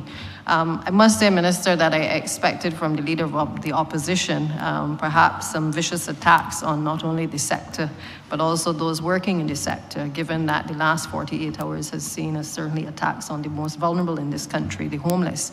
And perhaps he may have taken direction from the party leader. I expect that the minister intends to ask a question of some quality. I will repeat. Please listen to me. The second word is expect. I expect that the minister intends to ask some question of some quality. If she is purporting... What is the point of order? I'm coming to it, Your Honor. I'm coming to it. I'm coming to it. I'm coming to it. Above the noises, I'm coming to it. I spoke of an attitude in here this morning. I do not know where this member heard any attack on the disabled, let her point to the speech. I don't know where she heard it. But if she is parroting the nonsense that she has heard in a very isolated place in the public domain, if she's associating herself with foolishness, she is misleading this chamber in indicating that she heard an attack on the disabled in here some time ago. Not true. No point of order, honorable She's member. misleading the chamber. That's my point of order. No point of order, honorable member. Perhaps the honourable member is referencing videos in the press regarding his constituents who are disabled, who are concerned about his deflecting from the Barbados Labour Party, but that is another matter. This is not the place for that. I indicated that I am happy that the Leader of the Opposition is supportive of the work that the Honourable Minister and his team is doing, of the fact that on this Day of the Lord, that we are able to proudly boast of record numbers in tourism, persons arriving into this country. I am particularly pleased as well because, I'm beginning to feel a little aged because I do recall sitting on the other side when the then Minister of Tourism spoke about numbers and how important numbers were, and that we had to make sure that we had arrivals increased in terms of capacity coming to the island. I also recall a time on the other side, sir, when we were very concerned about the loss of the New York flight on American Airlines. And I'm pleased that this morning the minister can report that the flights from JFK on American Airlines have come back to Barbados under this administration. It is not to be taken lightly, sir. It is not to be taken lightly, I think, by the Honourable Minister. I know a lot of work has gone in, even by successive ministers, in getting us to this point. And of course, the work of the Honourable Prime Minister across the world and her mandate in terms of climate change, I am sure has helped to raise the profile of Barbados as we seek to attract people to this destination. What, however, though, sir, I recall as well is that the then administration and the Honourable Leader of the Opposition would do well to go back to these videos and certainly to the files to see the position of his party now. Because at that time, we focused a lot on not just arrivals and the importance of arrivals, but we as an opposition asked the questions about visitor spend. Because you cannot, on the one hand, say all of these people are coming, but equally that it is not trickling down to the people, whether it is the hoteliers, the small hotels, whether it is to the vendors on the street, the people in St. Lawrence Gap that the Honourable Leader of the Opposition would be familiar with if he had been paying attention to them. These are the people, sir, that the visitor spend must trickle down to, and these arrivals must trickle down to. And while I think it is wonderful that we can applaud the efforts of where we are now in terms of arrivals, I would like the Honourable Minister and his team to speak to the visitor spend. And I start there, sir, because I think it is important that we understand the direct impact and indirect impact that these numbers are having on the country. Okay? We will not, as a party, I think, be placed in a position where we only speak to numbers, but we must speak to the impact in the whole town area, the Spikestown area, how businesses are doing in Bridgetown. How do the people in the Pine benefit? How do people in Britons Hill benefit from these numbers that we are seeing? I am pleased that the head of the BHTA spoke out this morning and perhaps may have silenced some of the opposition, but she spoke to the fact that there are projections for increased arrivals for cricket. And the summer projections are also looking very good as well. And I therefore would like that the first question that is addressed is on our spend, but also as a part two to that, to look at how the ministry is addressing the issue of attractions, because we're seeing more and more young people under the age of 35 certainly coming to the island. We had a situation in the last administration where there was no spend on the attractions. They were focused on numbers. They were not interested in the improvement of the hotel plant, which we have obviously focused on under the BERT program. They were not focused, obviously, on the attractions and the offerings that were made available to the tourists who were coming to the shores. And I would like to hear from you, Minister, and your team. what are we doing in terms of those persons, those cadre of persons who stand to be directly impacted from the numbers, the increasing number of arrivals that we're seeing of late?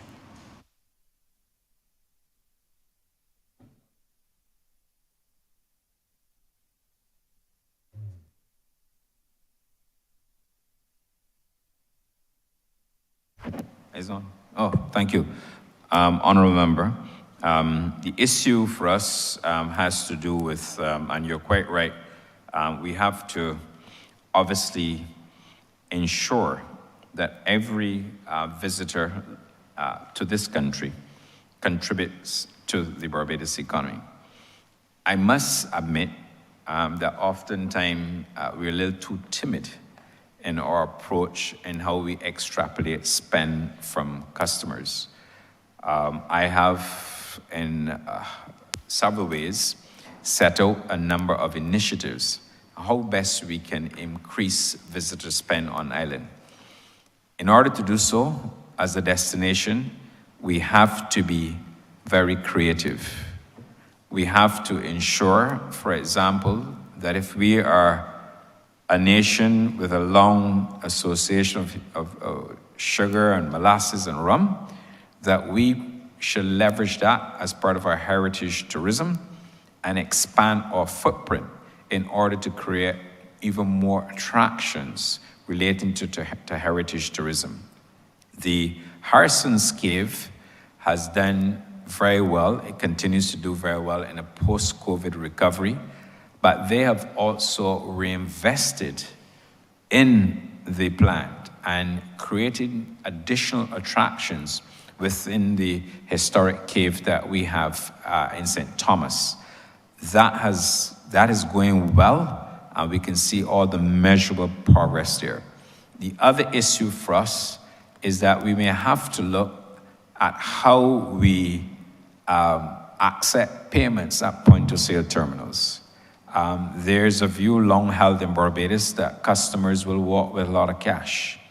The new customer, particularly the more youthful customer, is no longer walking with large amounts of cash, they're walking with plastic.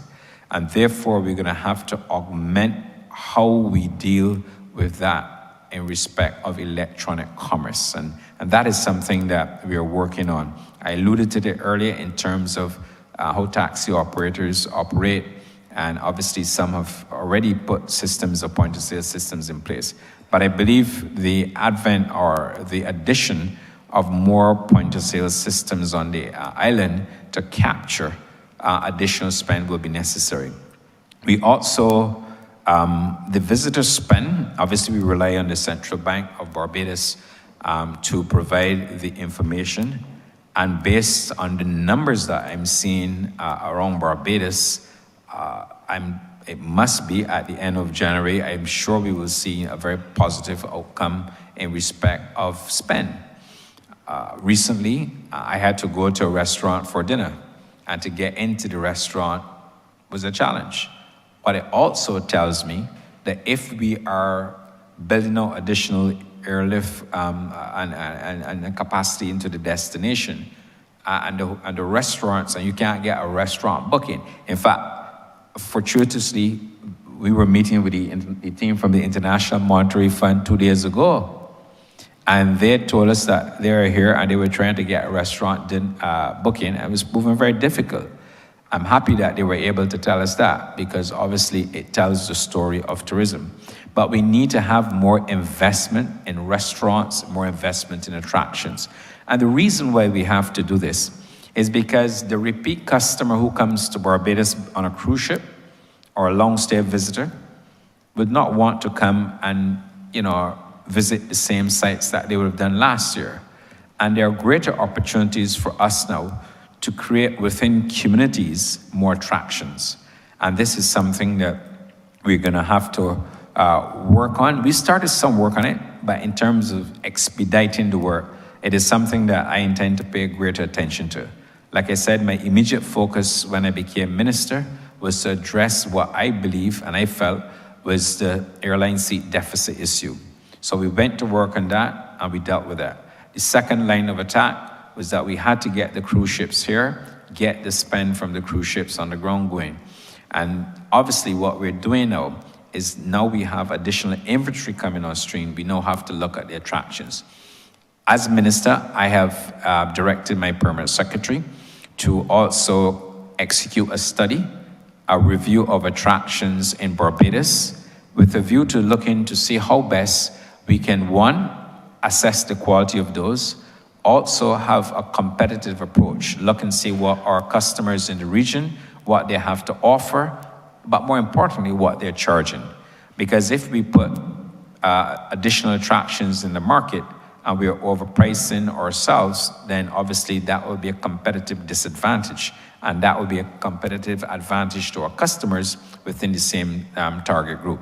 So we're working on that, and we definitely have seen some measure of progress. Of course, the infrastructure, the road infrastructure, as you are doing, and thank you for addressing that issue in the road infrastructure to some of our destinations, some of our attractions, because that was one of the concerns that we got from the cruise ship operators as well as locals who stay with us on the long stay basis. So those matters are helping us to build out. But the critical point is that there is a significant amount of scope for new investment within the hotel sector. Were not perhaps a government minister, I will probably tell some former colleagues of us and say these are the opportunities that you can invest and get a wonderful return. But there's a lot of scope for new restaurants, for new attractions that will all redound. And think about it. If you're staying as a visitor in Barbados for 7 days or 14 days, you would want something to do every day. But if you're a repeat customer and you come back to Barbados and there's a new attraction, then of course you will have an opportunity to experience those. So I am in agreement that we have to extrapolate more spend with more increased activities. We see what, for example, the catamarans do for Destination Barbados. It is one, perhaps, of the unique visitor positioning that we could ever ask for. The fact that they will go there and swim and snorkel and dive, I think is a tremendous asset to Barbados. But we have to encourage persons to make greater investments within the tourism plan of Barbados. And I'm pleased with what we're doing. We're also very good at maintaining what we have. The concessions that we've always granted, for example, for the shipping incentives, the incentives if you're in a particular zone, and also as incentives generally for the hospitality sector. So we have the infrastructure, we have the policies that are available to all, and therefore, even though I'm not the minister responsible for investments, I will make a pitch for greater investment in the attractions in Barbados because the destination can do more. Thank you. I was going to ask maybe the leader responsible for the National Tourism Product to weigh in on this matter. I'll ask Mrs. Nicole Allen to also make a contribution at this point. Nicole? Thank you, Minister. Good morning, members of this House of Assembly. My name is Nicole Allen, and I am the project coordinator for the National Tourism Program. The National Tourism Program is an initiative that is financed by the Inter-American Development Bank. And in reference to the question that was raised by you, Deputy Prime Minister, one of the components speaks to the development of cultural heritage tourism products, which falls squarely within the realm of our attraction product offering here in Barbados. And under that initiative, we're working on developing a number of products. As we speak, we are working on 2 activities at the Barbados Museum. The Barbados Museum is our national museum, and we all know when we travel that one of the things that we like to look or visit is that national museum of the particular country we're visiting, to have a better understanding of the culture of that destination we're visiting. And we view our museum here in the same manner, but truthfully, it does not always project that, that reputation which it holds, and we know it is our place of patrimony and so on. So two of the interventions we're doing there firstly relates to the physical appearance from the outset. We're starting with the car park, which we have transformed into, we call it a civic space, where the interpretation of Barbados' history begins from the outside, from the time you get out of your car. And we have reached a point where we are about to issue the tender documents for the construction of that civic space. We held, in August of last year, we held a town hall meeting where we shared the plans for that civic space with the members of the public, and they gave us their feedback and so on. And we have made the process through, the application process through the Planning and Development Department to have that started. So we are looking forward to the realization of that product this year. So that's starting on the outside, but we appreciate that there's work to be done on the inside as well. We've been told by our partners at the Barbados Museum and Historical Society that normal practice for exhibits is that they are improved every 20 years, every 2 decades. Unfortunately, for reasons beyond me and beyond other persons, that has not been the case at the museum at this point in time. So we're happy as a national tourism program to lend support in upgrading 3 of the galleries of the Barbados Museum. And those 3 galleries specifically are the All, the Harewood, and the Yearwood, and the Jubilee, my apology, galleries. And what that will do is to allow persons to experience the museum in a new way, in an experiential way. We know that that is the trend in terms of experiences within the tourism sector, where persons are able to say, I've done this experience here in Barbados. You know, they tag it on IG and the other social media spots, and it allows us to also have content that our marketing entities like the BTMI can then place on their websites and other spaces to drive additional traffic to Barbados. So that in itself will bring a freshness to our attraction offering and allow persons who would have visited Barbados before to see what is new within Barbados from an attraction perspective. So those are 2 initiatives that we're working on at the museum.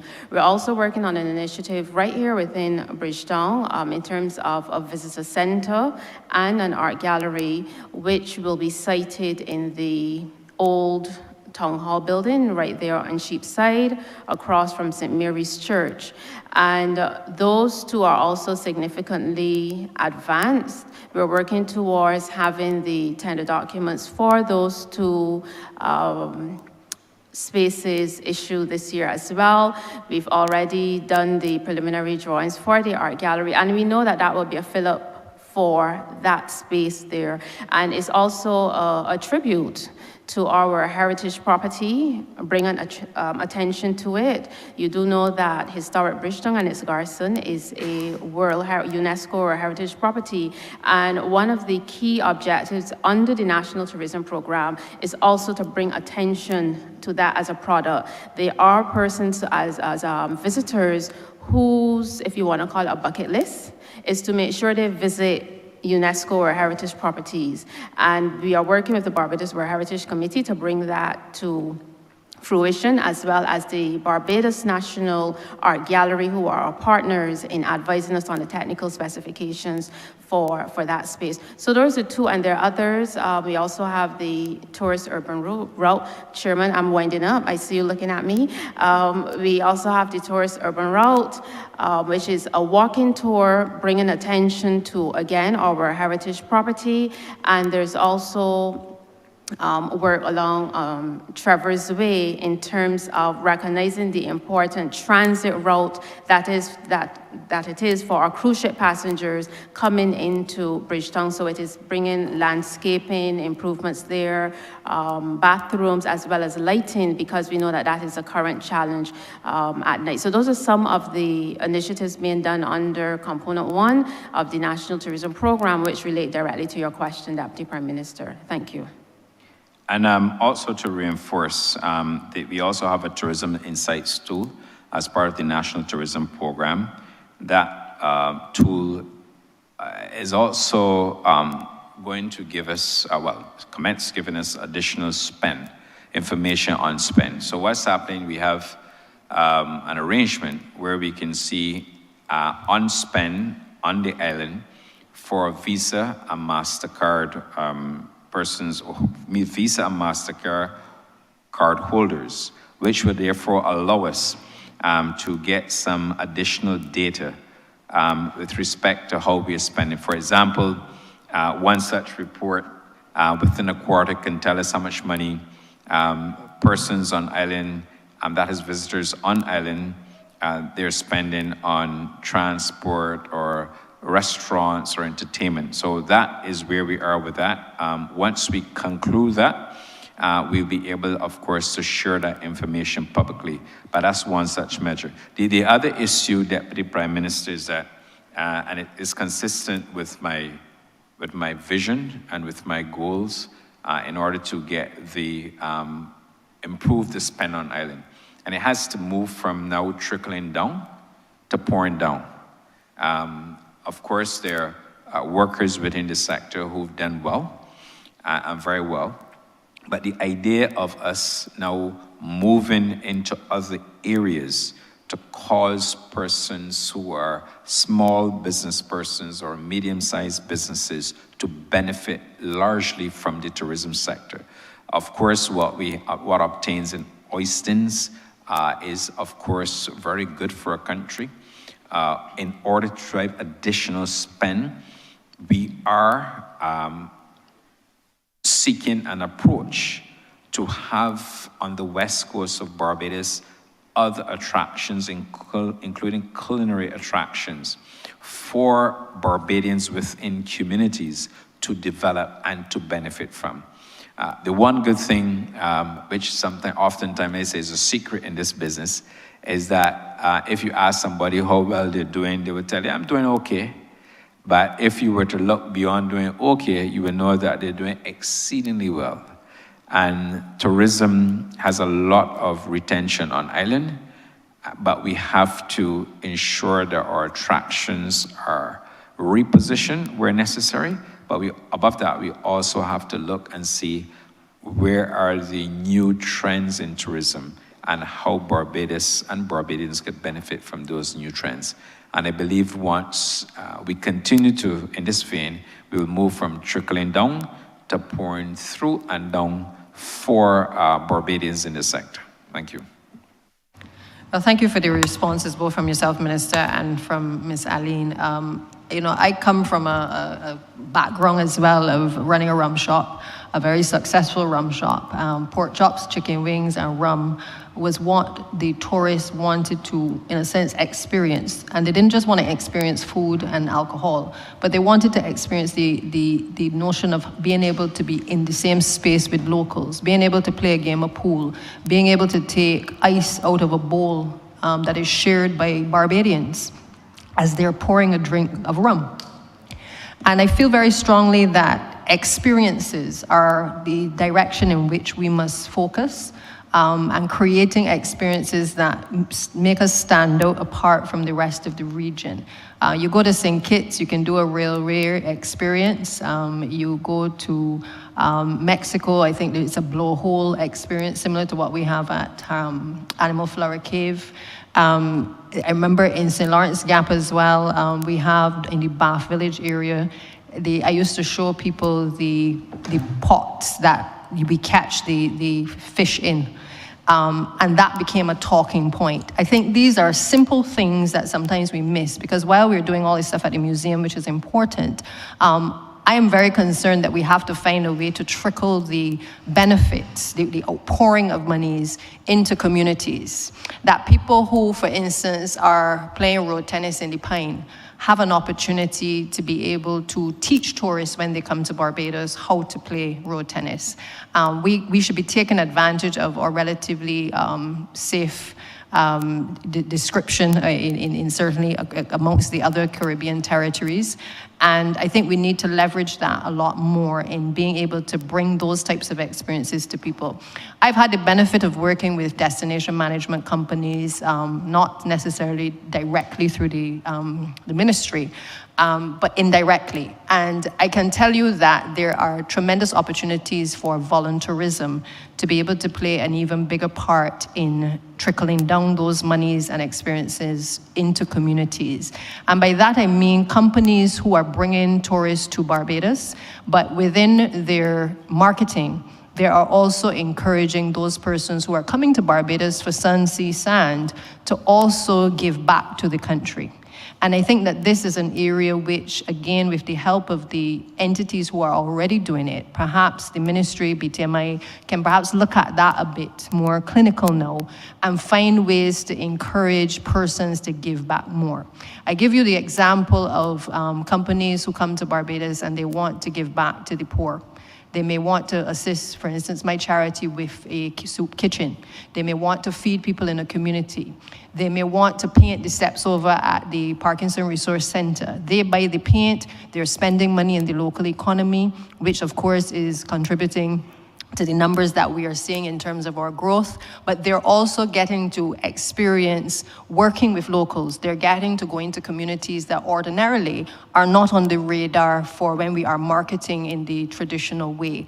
And I just share those examples because I think there's tremendous potential for us to tap into that market. Recently, I'd worked with one of the companies along with BTMI to have a gentleman from Jamaica who spoke to young footballers of the Pinelands Youth Soccer Academy, a young man who is blazing a trail from humble beginnings, but who is blazing a trail as a speaker, an influencer, and was able to encourage and to motivate young men, which I know is very much needed in our society today. But those are simple things that do not cost us a lot. And I certainly would like that we could start to see greater effort being a dedicated person, or as PM says often, having somebody come into work every day to focus specifically on those types of initiatives that allow us to capitalize on our safety, but also the uniqueness of Barbadian culture, of our friendliness, and the things that make us stand out apart from the rest of the region as well. The other area I would want to also highlight is the issue of souvenirs. You go to other Caribbean islands, travel the world, you will see a lot of effort placed on souvenirs. I think this is an area as well, perhaps not just related to tourism, but perhaps with collaboration that we need to certainly emphasize. I don't know if there's anything specific that is being targeted on our souvenirs, but everybody wants to take away something from a country. You can't take away the same thing all the time, and I think we have to make a more conscientious effort to develop the types of products that are interesting, that speak to who we are as a people as well, but also get people excited about creating things that are different to be able to offer as a product. Because I don't think that our products have changed dramatically over the years. Perhaps it is investment, but I think there's an opportunity right now when we look at what is available across the rest of the region to be able to invest in that. So if you could just answer that question and I'll come back in very quickly. Thank you, Deputy Prime Minister. You're quite right. There are opportunities abound in Barbados and commercial opportunities for persons to extrapolate the spend from the customers. We had a loyalty, and we do have a loyalty guest program for repeat visitors to Barbados. And I had suggested that in addition to the samples of condiments that we give to our customers who are our repeat guests, that they should have, for example, a canvas painting of various sites in Barbados. I also took the opportunity to press for that because I saw it as an additional form of marketing for the destination. Can you imagine if you're in the winter, dead of winter, and you have visitors to your house and they see that you've been to Barbados for 25 or 50 times or 100 times has happened, and you see your name on a painting and a canvas with a nice area in Barbados being featured on that canvas painting. It would perhaps tell the story, one, that how committed we are to our loyalty guests, but also loyal guests, but how important they are to us, there's also a huge opportunity for us to involve the arts in our tourism program. Oftentimes, we do not see and we do not do as well, for example, as other destinations. But the area with respect to souvenirs and the production of souvenirs, it is one that we share information with because we get a lot of information and we pass it on to the relevant agencies. I do agree that we will probably have to form some sort of maybe task force to bring this issue to the attention of others and see how best we can carve out an economic space for those individuals to get into the retail of souvenirs. But we do have some on island and they work well. But yes, there are more opportunities for this commercial venture. What I'd like to do is to ask Marsha Aline, who does a lot of work in respect of this area as well, in terms of channeling feedback. She'll be also in a position to tell you not only about what we've done in Barbados, but what we've done in conjunction with Invest Barbados and other entities in order to promote Brand Barbados and promote our concept and to promote our artists, visual and otherwise, when we're traveling. I would ask Ms. Marsha Aline to weigh in on this matter. Thank you. Good morning, Mr. Chairman, honorable members. My name is Marsha Aline. I'm the Chief Product Development Officer with the Barbados Tourism Marketing, Inc. Deputy Prime Minister, just wanted to respond to some of your comments and questions. And I'll start with the fact that we are actually doing a concentrated effort on tour guide training in the communities, for the communities. And the reason we're doing this is to ensure that the communities are empowered with persons who can take visitors around their various communities, and that we have a cadre of well-trained persons. And we're working with the University of the West Indies to ensure that not only are they trained in the basics of tour guide training, but they also understand the history and heritage of their particular surroundings so that they can be more informed and assist visitors, because we have found in our research that visitors do want to go into communities, they want to live like locals, and they want to experience life as the locals experience it. So that's one of the programs that we have implemented and that we're continuing. We're also working with the attractions. We are actually in the process of actually forming a workshop specifically for the attractions to ensure that we go through with them marketing efforts. We found in our last survey that a lot of the attractions did not have a presence on social media and did not have appropriate marketing tactics. And at the BTMI, we felt that we could actually assist in ensuring that they are more marketable by adding those layers of marketing efforts within the sector. We also are working with the Invest Barbados and Export Barbados, and specifically around the area of souvenirs and local products, because in order for the local entrepreneurs to be exposed, they need to have an avenue. And so we have done a number of accelerator programs with conjunction with Export Barbados and Invest Barbados and the National Cultural Foundation to expose those very entrepreneurs to opportunities, not just in Barbados, but outside of Barbados as well. And the last entrepreneurs accelerator program we were able to launch, I think, 12 entrepreneurs to be able to actually not just create scale from a local perspective, but also to export their products as well into the international market. We are also in the area of the volunteerism that you would have spoken about.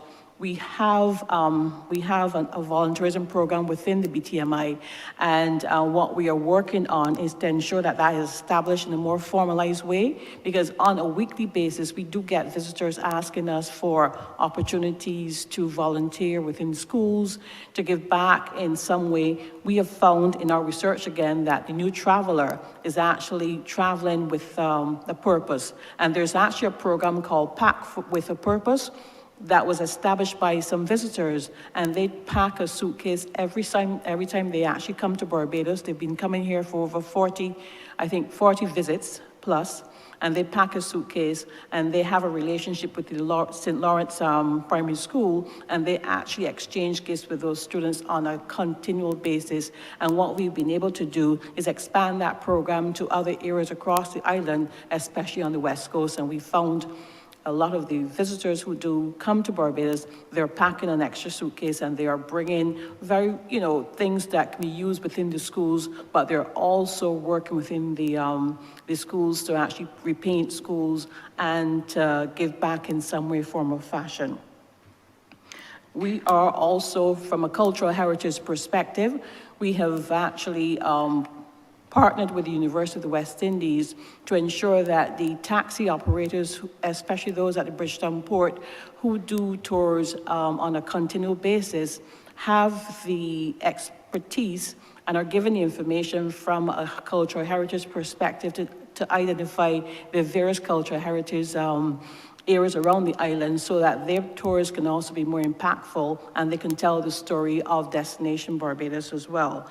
I also wanted to share very quickly that we are doing a competitive analysis study, as the minister would have mentioned, on other islands across the Caribbean, to ensure that we are able to look at our attractions and to ensure that we are able to facilitate or to discuss how competitive they are in as it relates to comparing them to what we have on island, so that we can then be able to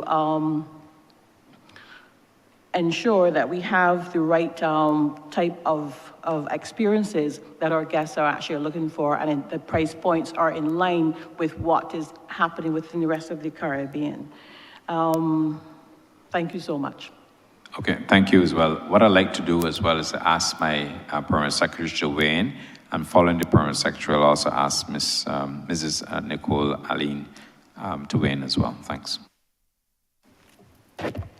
Thank you, Minister. Mr. Chairman, Ministers of Government, Parliamentarians, Leader of the Opposition, my name is Francine Blackman, Permanent Secretary acting within the Ministry of Tourism and International Transport. Basically, I just wanted to follow the thread with respect to entrepreneurship and the opportunities that exist within the sector. And I wanted to, last time we were in this honorable chamber, we did mention that we would seek to develop linkages between the Ministry of Tourism and those other sectors. Excuse me. We have actually began work in this area. And I also want to report this morning that we are making baby steps, I should say. And through this effort, we were successful in having, for instance, P&O cruises add 4 additional vendors to their to the persons who supply them with services. And one of those vendors is a young entrepreneur who does jewelry. And Tiffy by Design is the name of her business. And I hope I do not butcher her name, but she's Aishia Tiwi. And there she's been successful as a young entrepreneur to break into that market, to be able to offer her jewelry to the many guests on their cruises. And they are looking at several more to be able to provide that level of exposure. So as Minister indicated, what we're trying to do is to create the opportunities and then be able to work with our counterparts in the other ministries to be able to build those relationships so that our young entrepreneurs can then realize the opportunities that are presented before them. So I just wanted to share that success story. Thank you. Thank you. And what the permanent secretary referred to as a young lady, what the permanent secretary probably forgot was that the young lady also designed jewelry for the godmother of the P&O ship, which was christened in Barbados last year at the Hayward site. And that obviously is remarkable. And her jewelry continues to be featured very prominently on P&O. And you know, P&O is a high-end cruise catering to more than a couple thousand passengers when they sail through the Bridgetown port. I'll ask Nicole Aline to come in as well on this point. Thank you. Thank you, Minister. Deputy Prime Minister, I am happy to hear you speak about the need for us to create experiences in our tourism product that allow our visitors to be part and parcel of that experience. And again, under the National Tourism Program, one of the other areas we're working on is a project at Oystins, and that in its full entirety is an experiential product which doesn't just focus on the Bay Garden area, which is what Oystins, as we know, that's what it is typically known for. You go there to the fish fry and you get what you need. But we've also taken account of the adjacent Barinda Cox Fish Market, as well as the boatyard, which is adjacent to that, and saw the opportunity for visitors to learn part of our cultural practices, whether it is learning to bone fish, going into the fish market and doing that for themselves, whether it is going with one of the fishermen on a Moses or something and, you know, just learn how to cast the net or something of that sort, which is a parcel of our heritage, but allows them to create their own experiences around it.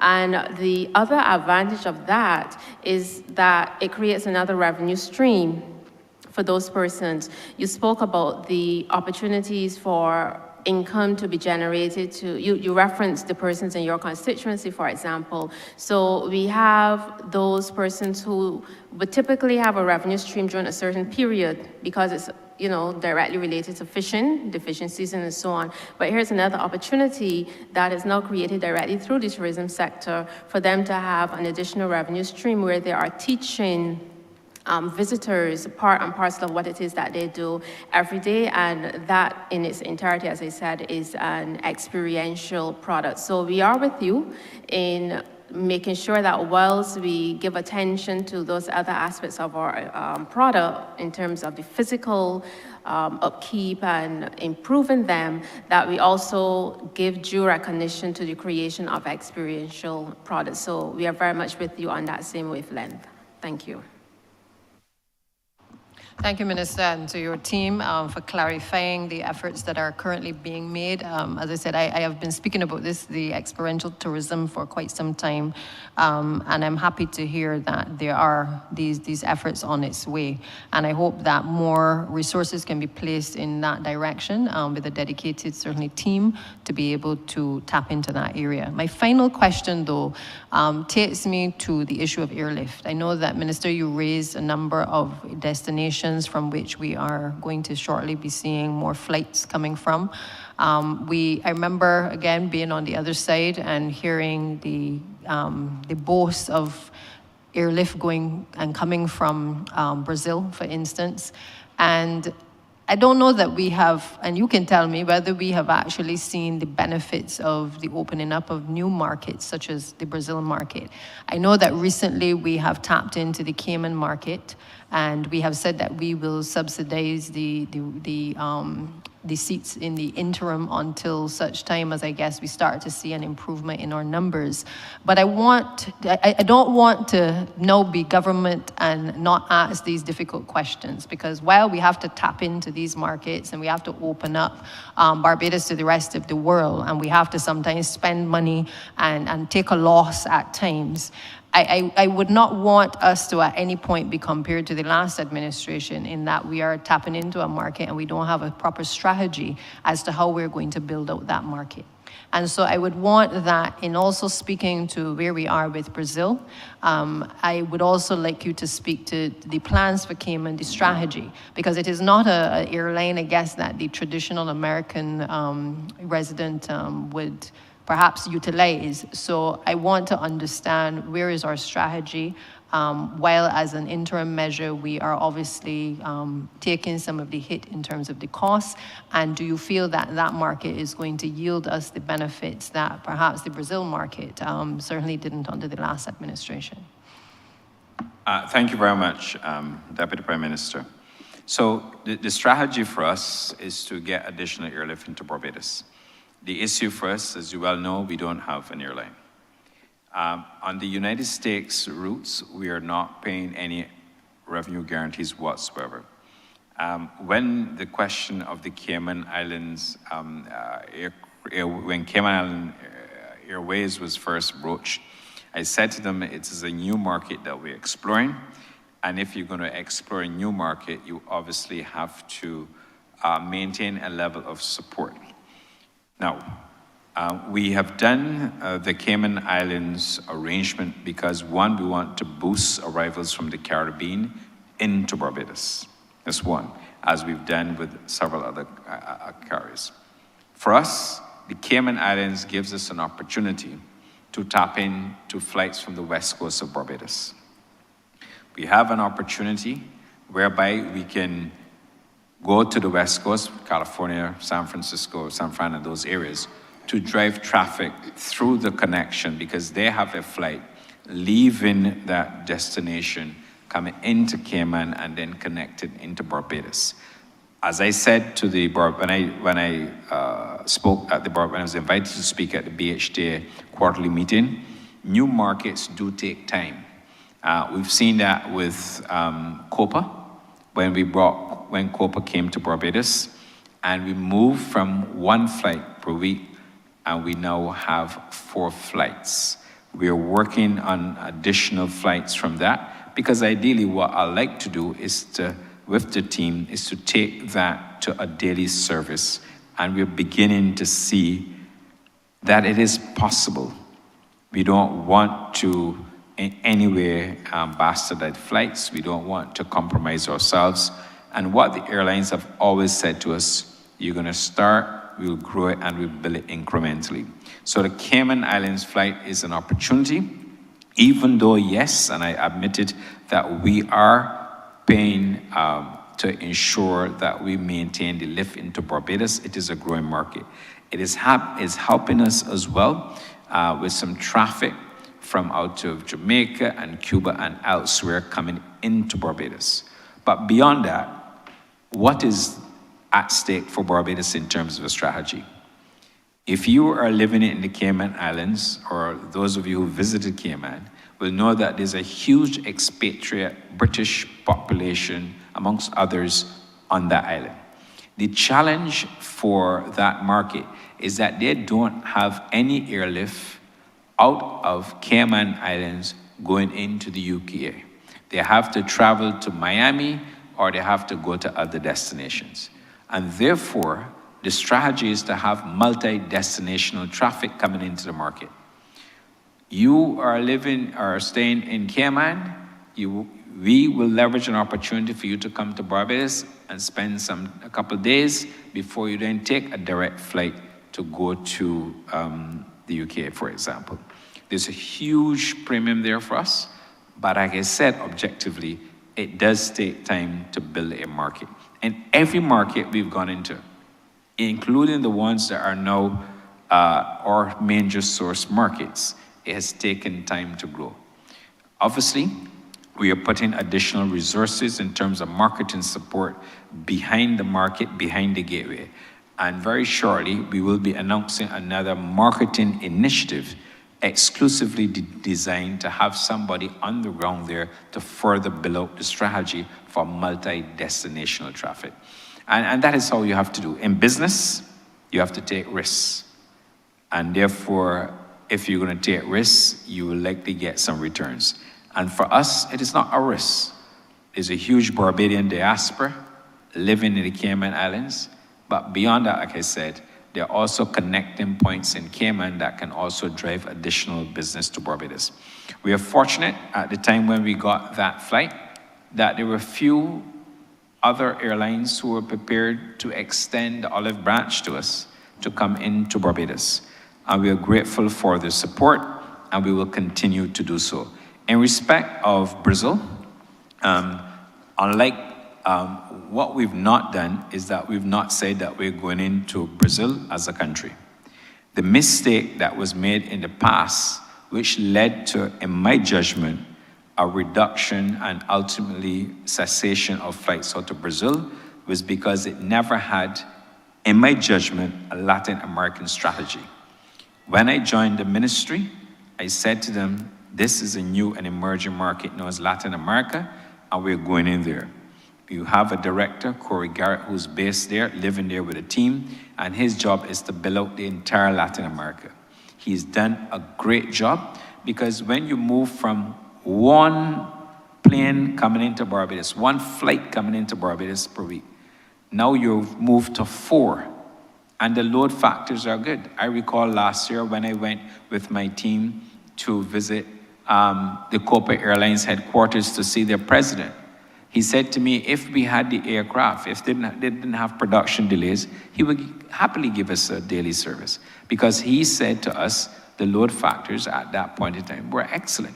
So the strategy for us is not to concentrate on one island, one country, within Latin America. The strategy is to concentrate within Latin America. And I'll share this with you.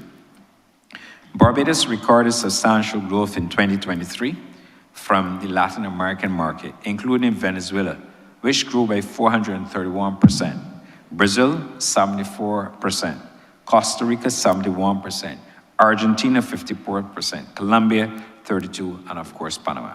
So the strategy is there, and we already have within the Panamanian office, as they say, boots on the ground.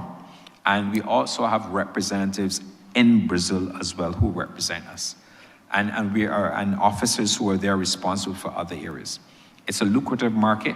The spend is huge, and really and truly they have the disposable income to come. And if we, and I'm very confident, we can increase the flights out of Latin America, we do very well. What I haven't said is that very shortly, I'll be going elsewhere to continue discussions with additional Latin American carriers. And the objective, again, is to drive traffic from certain destinations. So I'm not defensive. I'm very confident in the team. I'm very confident in our strategy. Touch wood, our strategy has worked thus far in terms of airlift. We've not had a reduction. We're on the growth. On the go for robust growth. And robust growth is what we're going to see. The next winter season in Barbados is going to be absolutely phenomenal. You would have heard people within the associations in Barbados commenting on how we're doing as a destination currently for this winter. You can't even get a booking in a restaurant these days in Barbados. The issue has to be summer. Based on our forward projections, we're doing well.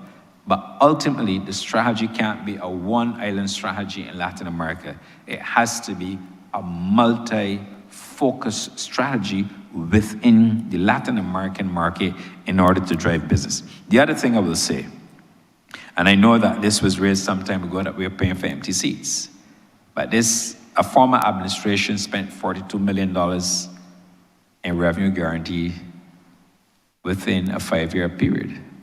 In 5 years, and if you average it out, you will see how much that is. This administration, within 5 years in office, has only spent approximately $7.5 million behind opportunities, some of which we inherited, which we concluded.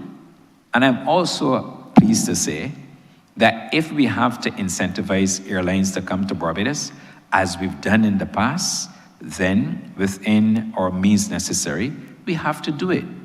And I can't sit here and apologize for it, because it is an excellent strategy, because what it does, it allows you not to have to get airlift today and don't have airlift tomorrow.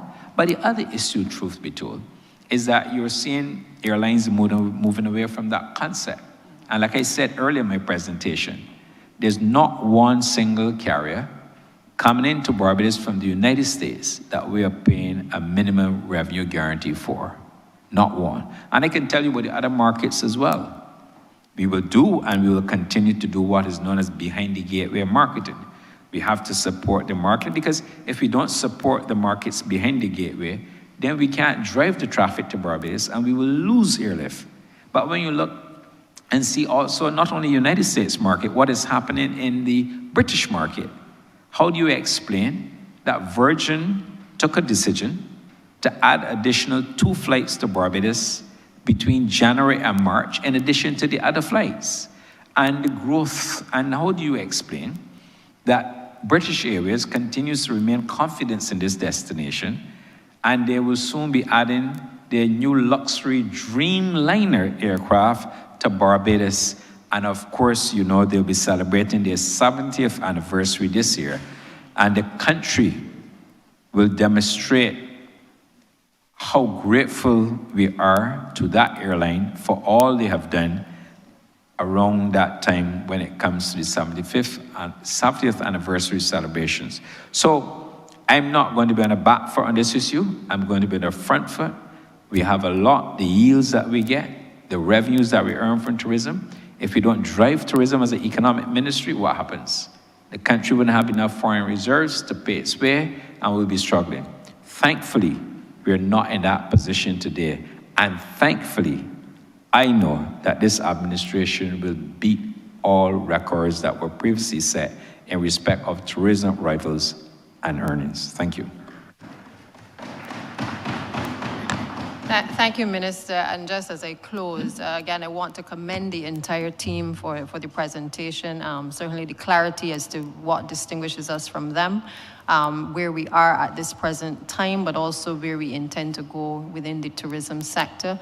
I know that this team would have had to deal with the issues of sewage on the South Coast, perhaps before you came in as the minister, and that could not have been easy. And to hear today the Barbados Hotel Tourism Association speak in a manner that is pleasing to the ears, that they are seeing an uptick in the arrivals, knowing what they have suffered, what they have lost prior to 2018, and knowing that our efforts on coming to office to clean up the South Coast has resulted in them being able now to make a more decent living. In addition to the fact that we've also had this team also take this country through COVID. And I think were it not for the efforts made, particularly during COVID with the cruise industry, and all of the work that we did when other countries turned their back on the cruise ship passengers, I don't think that we would be where we are today. So I know, Minister, you are leading a very important sector, but I know that you cannot do it without the support of those who sit around you. And I really do want to say that we appreciate it. And I know there's much more to be done, but I think that all Barbadians can see the efforts that have been made. And don't be surprised, we've heard apologies in relation to education from the other side. I'm sure that apologies will come in relation to the sewage on the South Coast, in tourism. We will hear apologies for roads, and we will hear many more apologies in the coming weeks and months. But I ask you to just press on, because we have to stay focused on the agenda for this administration. Thank you.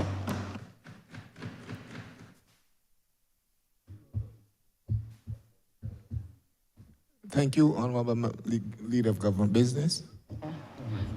Yeah, no, he wants to.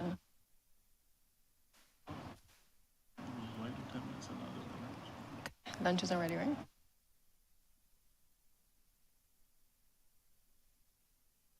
Yeah.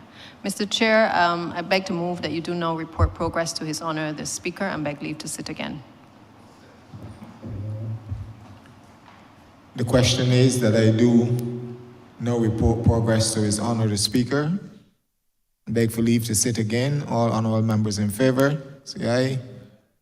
All members against, say no. We think the ayes have it.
The chairman has reported progress and requests leave to sit again.